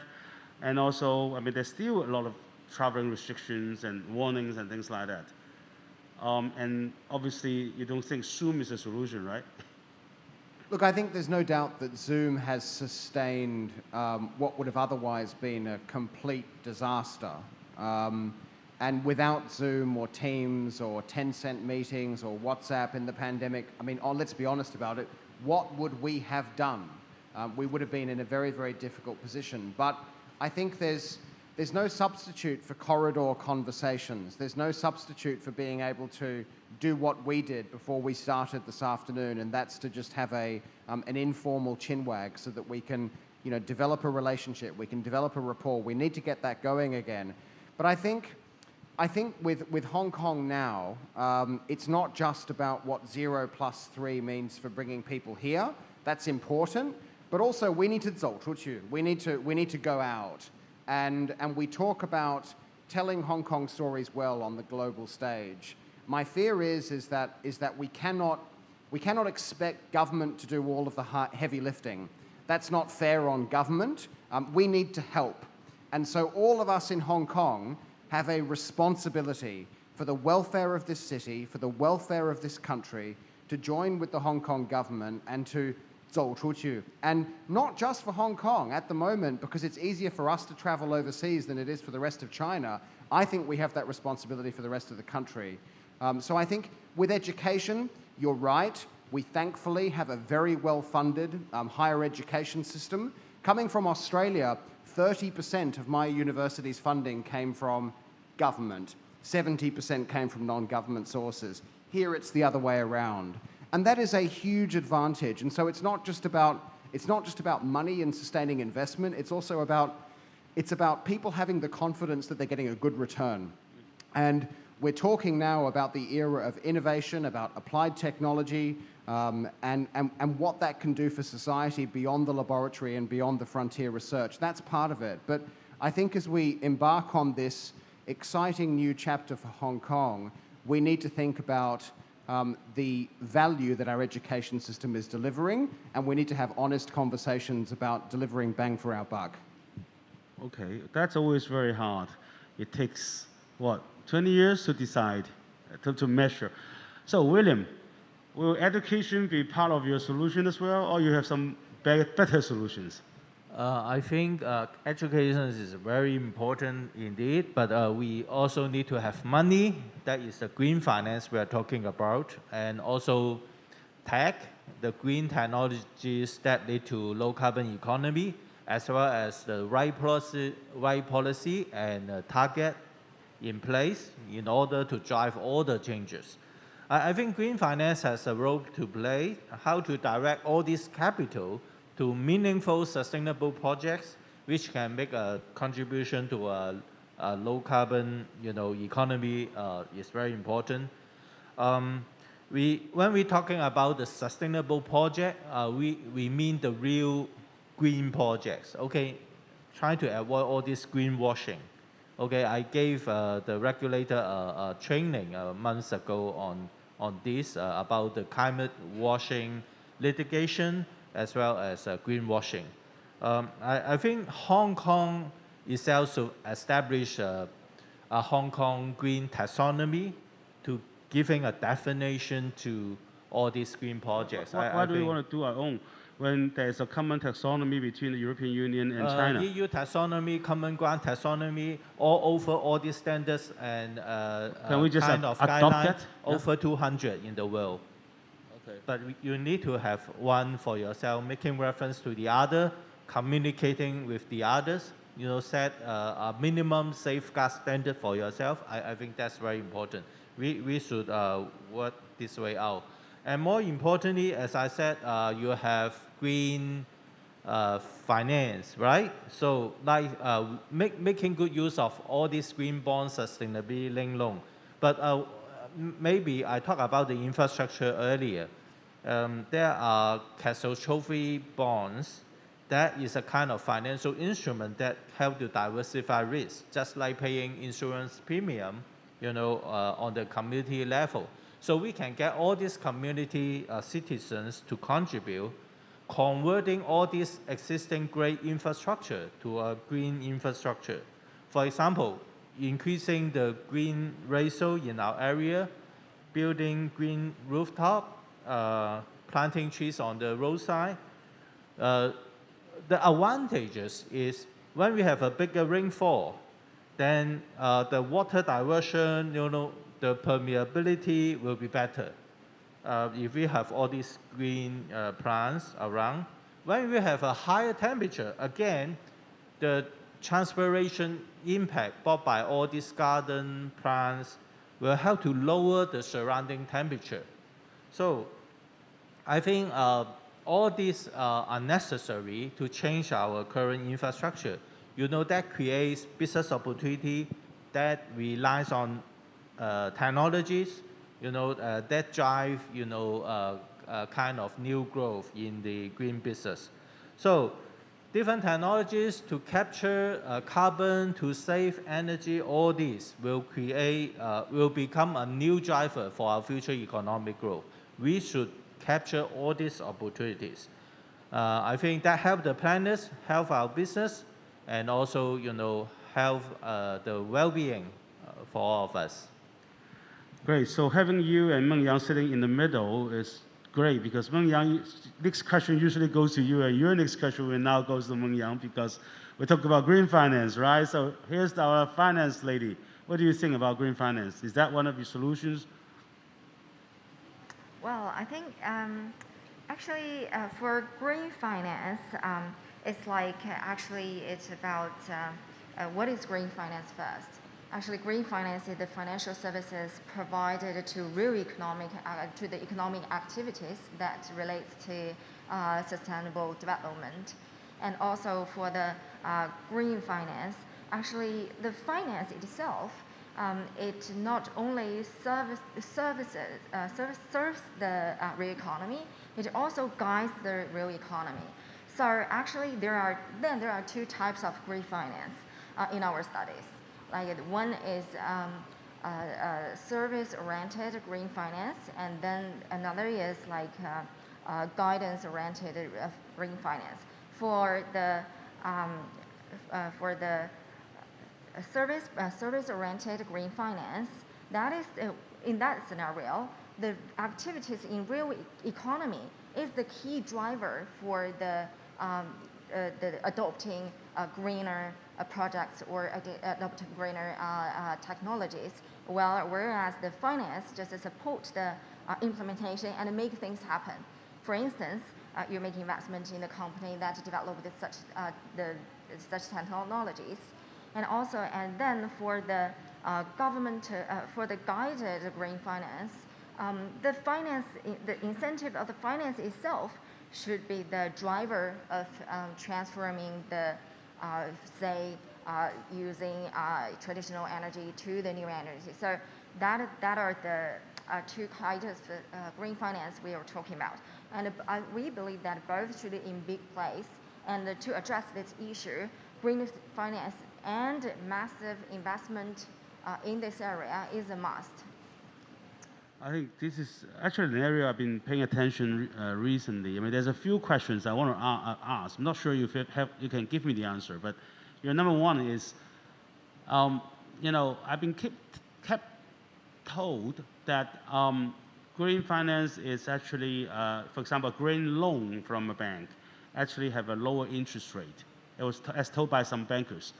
Then my friend at one of the power plants in Hong Kong, he said, yeah, but it's only 5 to 10 basis points, which means, that's not enough incentive. So I want to know what is the real case in green finance? Is it really, is it really makes a big difference? I know there are investors that only invest in green nowadays. So that aside, but totally just pure from the cost of fund, is the green finance really cheaper, or is it just a name? Well, I can say that in China, you're right that actually there is an imbalance in this sense. Like around 90% of the green finance are provided in terms of like green bonds, but actually it entails more. So for instance, actually this is one of the issues we want to address. For instance, like in European or countries, in Western countries, actually the like pensions, endowment, and sovereign investment fund, they are one of the key drivers that adopt this kind of green investment. Whereas in PRC, actually, it's like only 16% of the managers that adopt the ESG investment policies. So actually, we hope that there are going to be more and more asset managers that would have this kind of mandate, and also we're going to see that for the green finance, we require more direct investment as well. So that's why I say that actually massive investment is required in this sense, not only just like a green bond, but also the direct investment. Before William jump to add, I want to throw another question at William. You can compliment or add or disagree, but there's one more thing is, right now I know the government already has the incentive for green bonds. There is something like $2 million or whatever for the administration fee. How do they judge whether it's a green bond or not? I think that is a Without threshold. taxonomy. That is not for SME, definitely. That's for the big company. If you can achieve that amount of application, because that will be more justified in terms of the application fee. The government tried to waive the administrative fee. But what I want to say, we should look for a kind of paradigm shift in the traditional approach. I'm not saying credit analysis is useless. It is very useful. Banks are responsible, to diversify all this in preparing a financing arrangement for the companies. But now it's quite helpless for startup. When we talk about Hong Kong, we want to position Hong Kong as an innovation hub. But do you think the startup can borrow a green loan using their IP? Okay. I don't think they can borrow any loans. Yep. So finally, they only look at the asset value, okay, as a kind of pledge, in order to diversify all these risks. So I think government has a role to play. How we can encourage, startup to bring more invention, innovation to the city.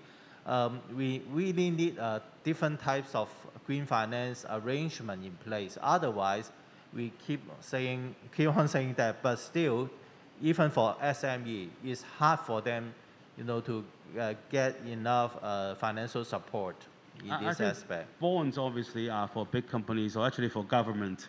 The Shenzhen government, the Hainan government actually has to issue green bonds in Hong Kong, and I keep hearing the SAR government thanking them for that. But I don't think an SME will have the ability to actually issue a bond, or anybody will buy a bond from a SME.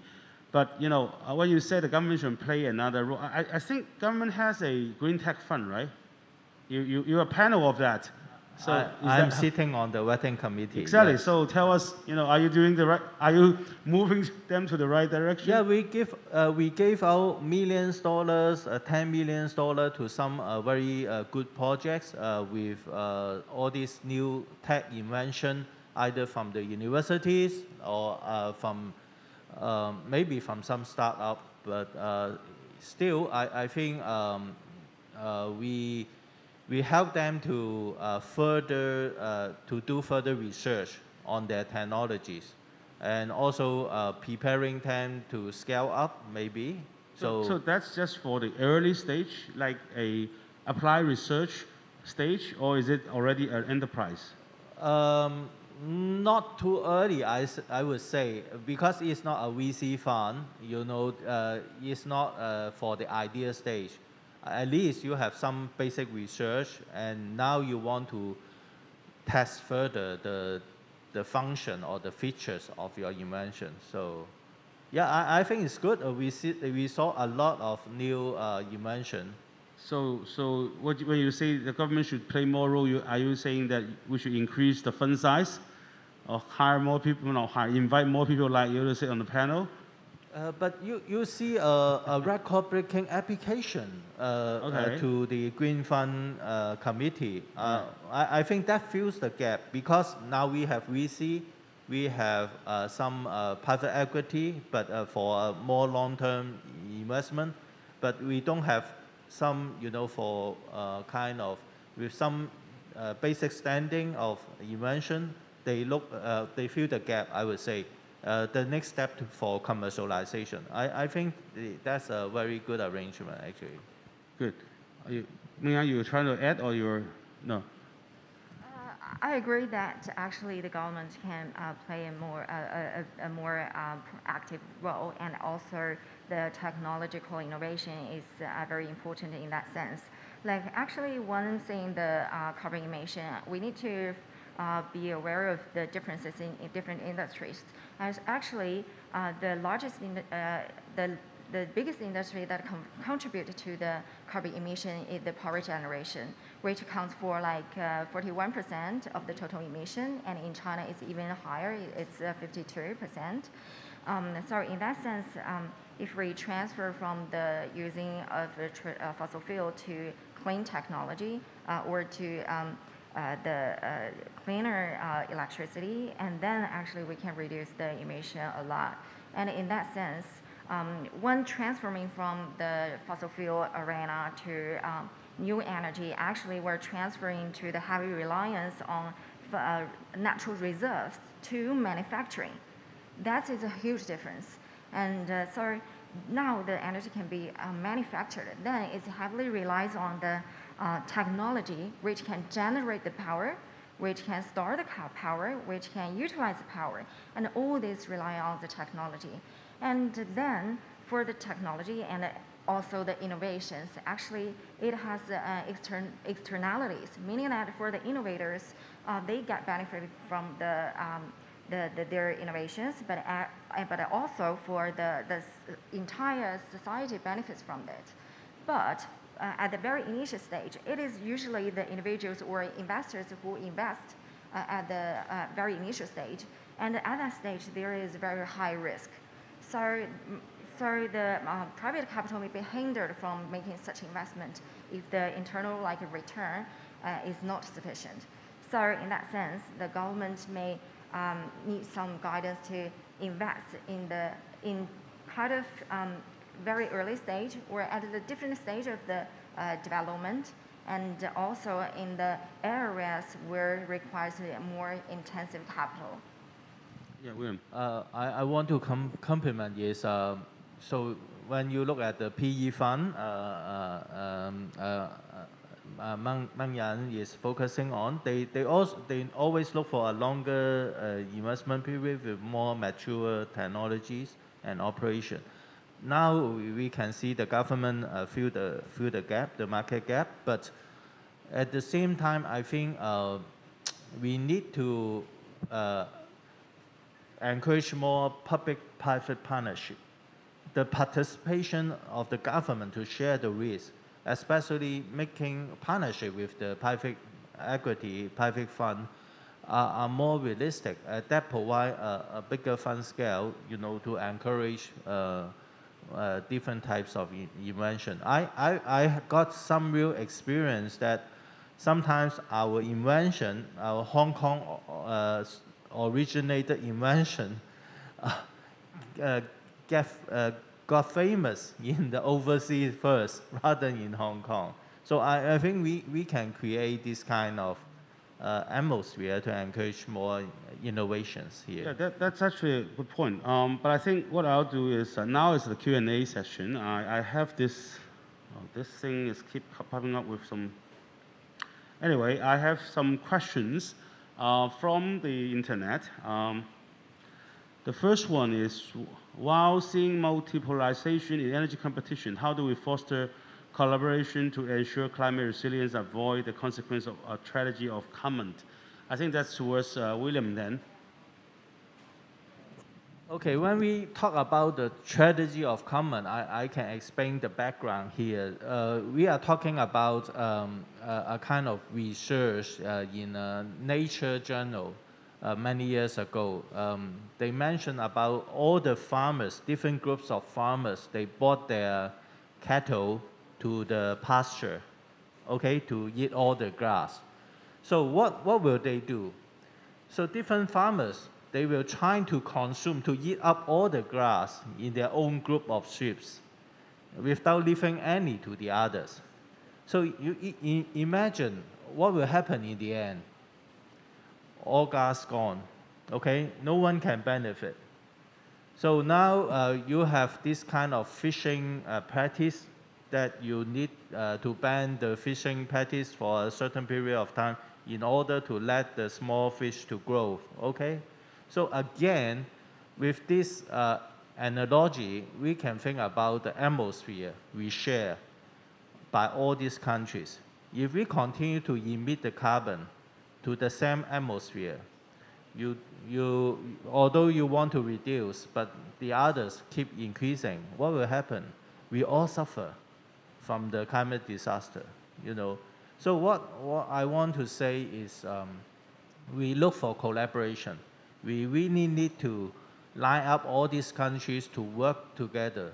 Although we need to overcome the hurdles like the standard, the measurement, the reporting discrepancy, and also building the trust, like the data collection, and also the sophistication of the measurement methodologies, all this.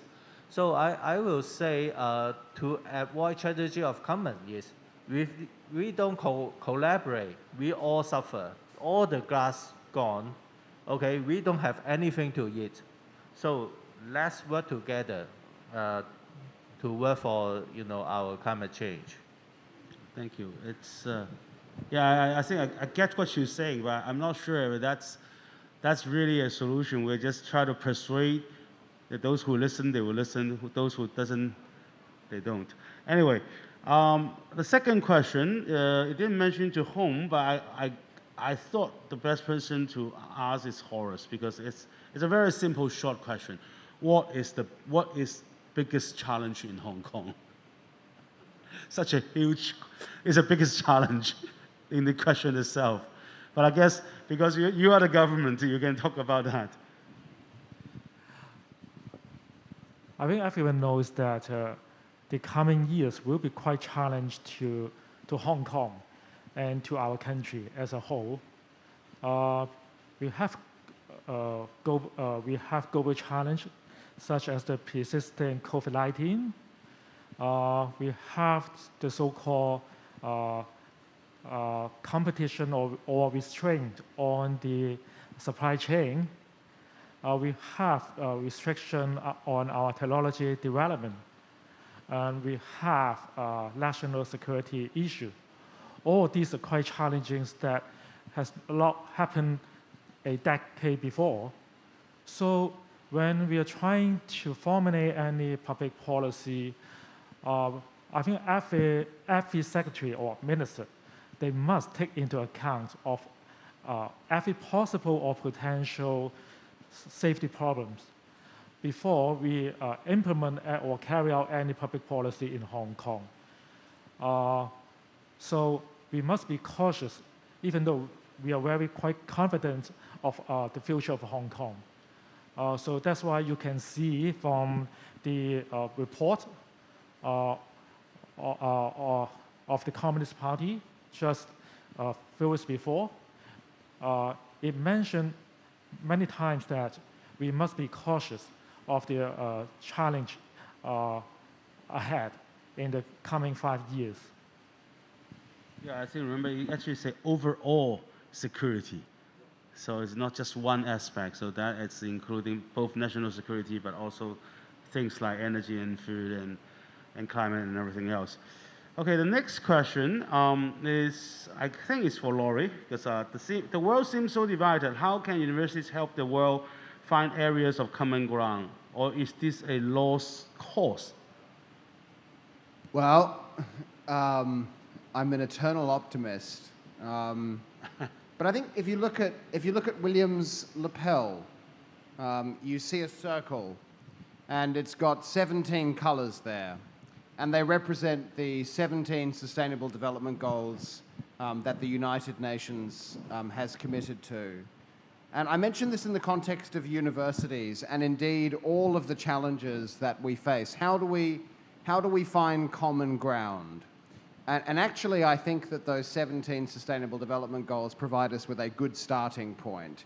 I mean, who in their right mind can be opposed to quality education, climate action, gender equality, and so on and so forth? So actually, the SDGs, I think, provide us with a really good framework for us to establish common ground.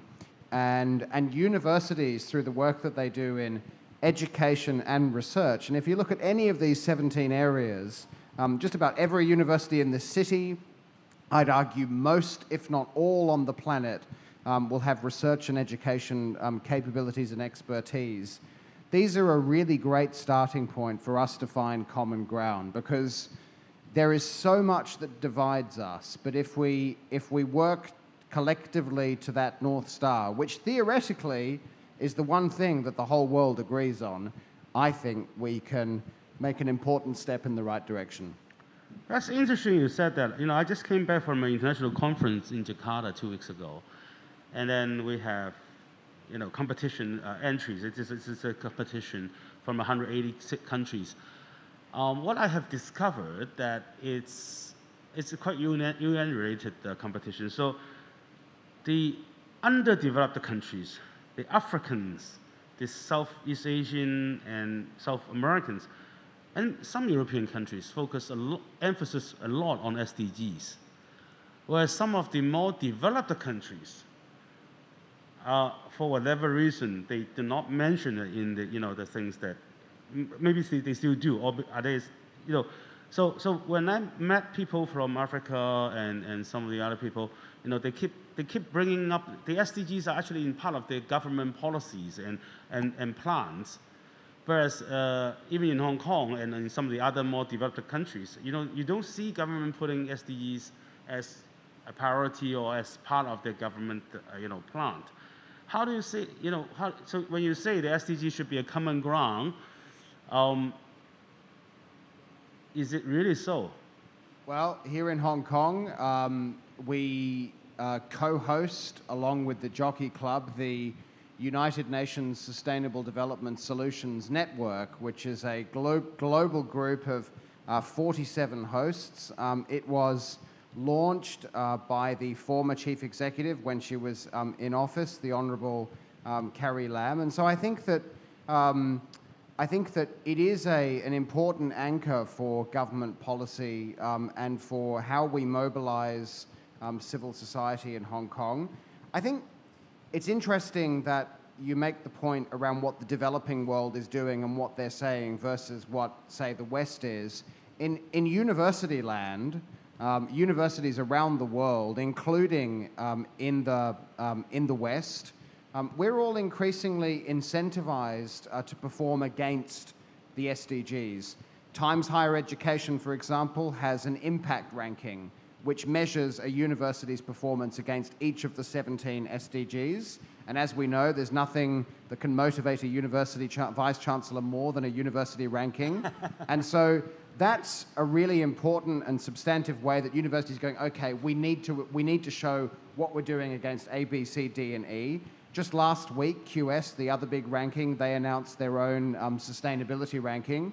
The University of Glasgow in a few weeks is hosting a major conference on the SDGs in partnership with Times Higher Education. I'm not giving them a plug, but the point I'm making is that in university land around the world, what I actually see in the developed and the developing world is a really strong form of consensus that this needs to be front and center of our action, our advocacy, and our collaboration. Great. So that leads to the last question, because I think we're running out of time. So this one is for Meng Yang. I guess apart from green finance, what are the other drivers for China to achieve its double carbon target? As to the double carbon target, actually, China has given out a very clear schedule, that is achieving carbon neutrality, carbon peak emission by 2030 and carbon neutrality by 2060.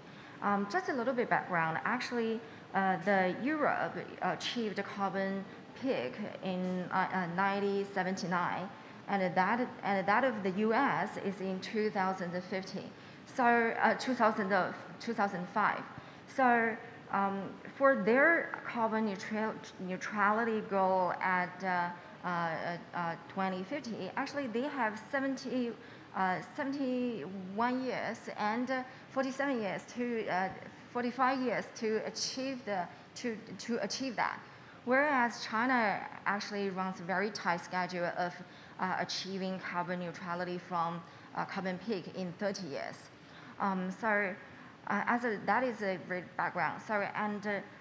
As I just mentioned, you need to focus on in which industries you need to cut the carbon emission the most. That is the electronic. And I think the technology. Power plant. Yeah, I think the power. And I think it's the technological innovation and also the investment that would be a key. And also social governance is another factor that makes sure that all these transformations from the fossil fuel to clean energy gonna transfer smoothly. Okay. To wrap up, I want each of our panel speakers to maybe in 1 minute give us some bright side, okay? Some optimistic things, and also I think it's not just regarding to Hong Kong, but more about the world, okay? To make the world a safer place, we shall, just use William's words, we shall together do something. I think we were a little bit just into this climate and green thing a lot, but that's okay. That's what also keep me awake at night as well. But that's, from your perspective, you think in 1 minute, say, how can we be more positively to drive the whole world to a safer place? Okay, I think this time from Horace, okay? I would say is public awareness.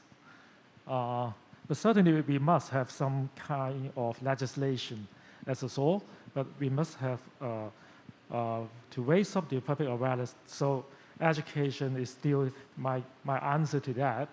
But when we are talking about education, from my experience in Hong Kong, we must talk about not only the input, because every time when we are talking about how to reform the education, there must be public appeal for much more financial resources that is input-oriented. But we do not look at the quality.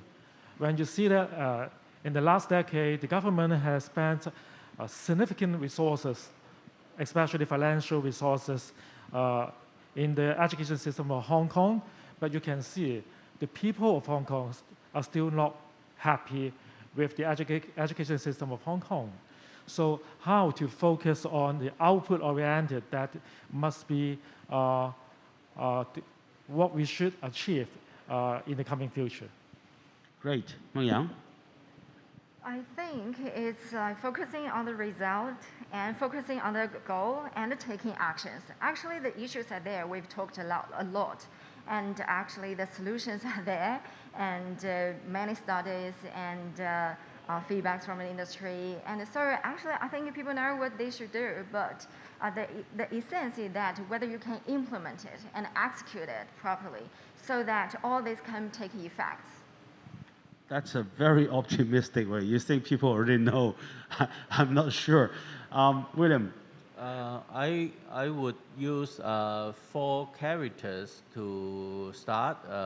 TCFD, that stands for Task Force on Climate-Related Financial Disclosure, TCFD. So that is a global reporting framework. Will also be adopted by Hong Kong government, stock exchange. So to request all these listed companies to study the climate risk and also the financial implication brought by the climate risk to their business operation on or before 2025.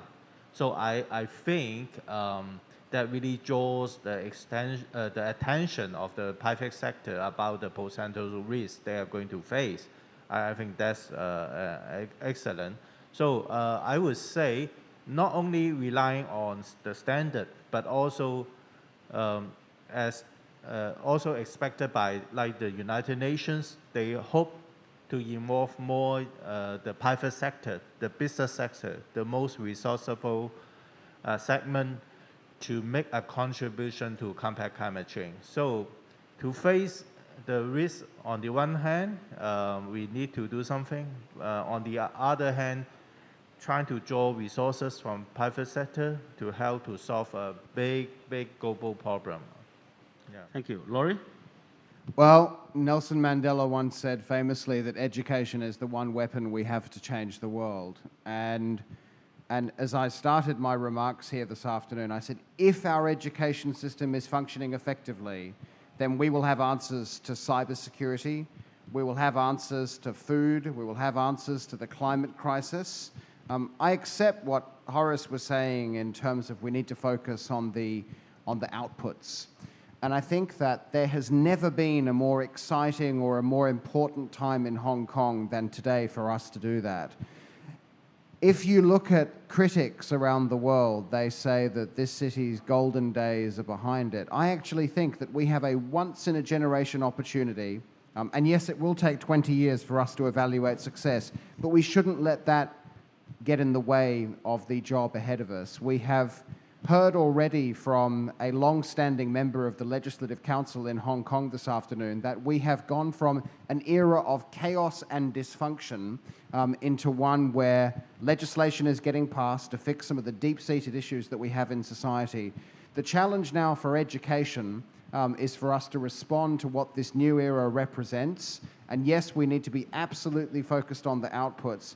But I think right here, right now, at this critical turning point for this city, at an extraordinary time of challenge and opportunity, I think we've got the fundamentals to make something really, really important for what I think is China's global city. Thank you. Thank you. I think on that, I think we have all learned a lot. Some of it I knew beforehand, some of it was unexpected. I think we think about, safety is a clear present concern for everyone in all kinds of aspects. Solution obviously is, originally I thought it was always communication, collaboration, so collaboration among countries, collaboration between the government and the private sector. But what seems to be the conclusion is that education is the most important thing, because that came to be, if you do it right, it will lead to a lot of things. So on that, that concludes our session. And once again, let's join hands to thank our panel speakers. Thank you. Thank you very much. Thank you very much, Professor Hung, and thank you to all the panelists. And thank you, especially Laurie Piercy. That last statement, I think, just summed up everything so powerfully. Now, please stay on stage for a group photo.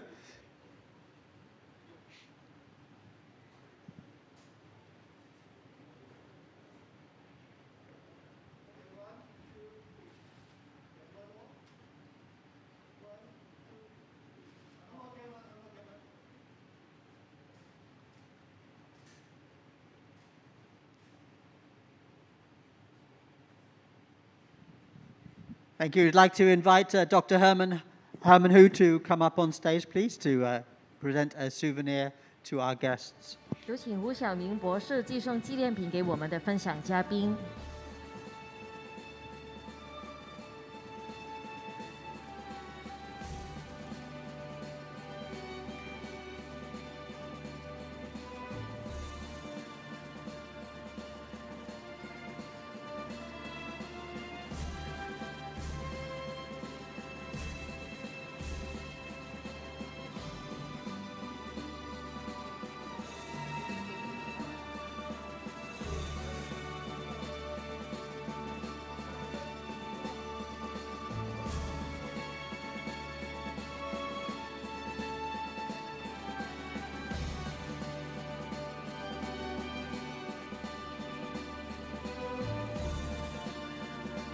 谢谢各位嘉宾的分享，我们今天真的获益良多。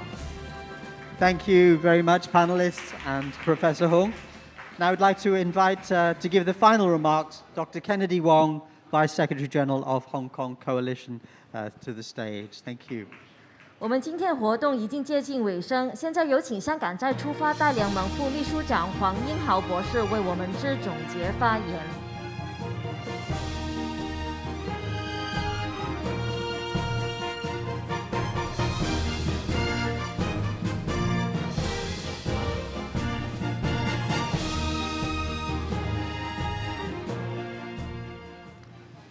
Good afternoon, ladies and gentlemen. Wow, what a wonderful afternoon.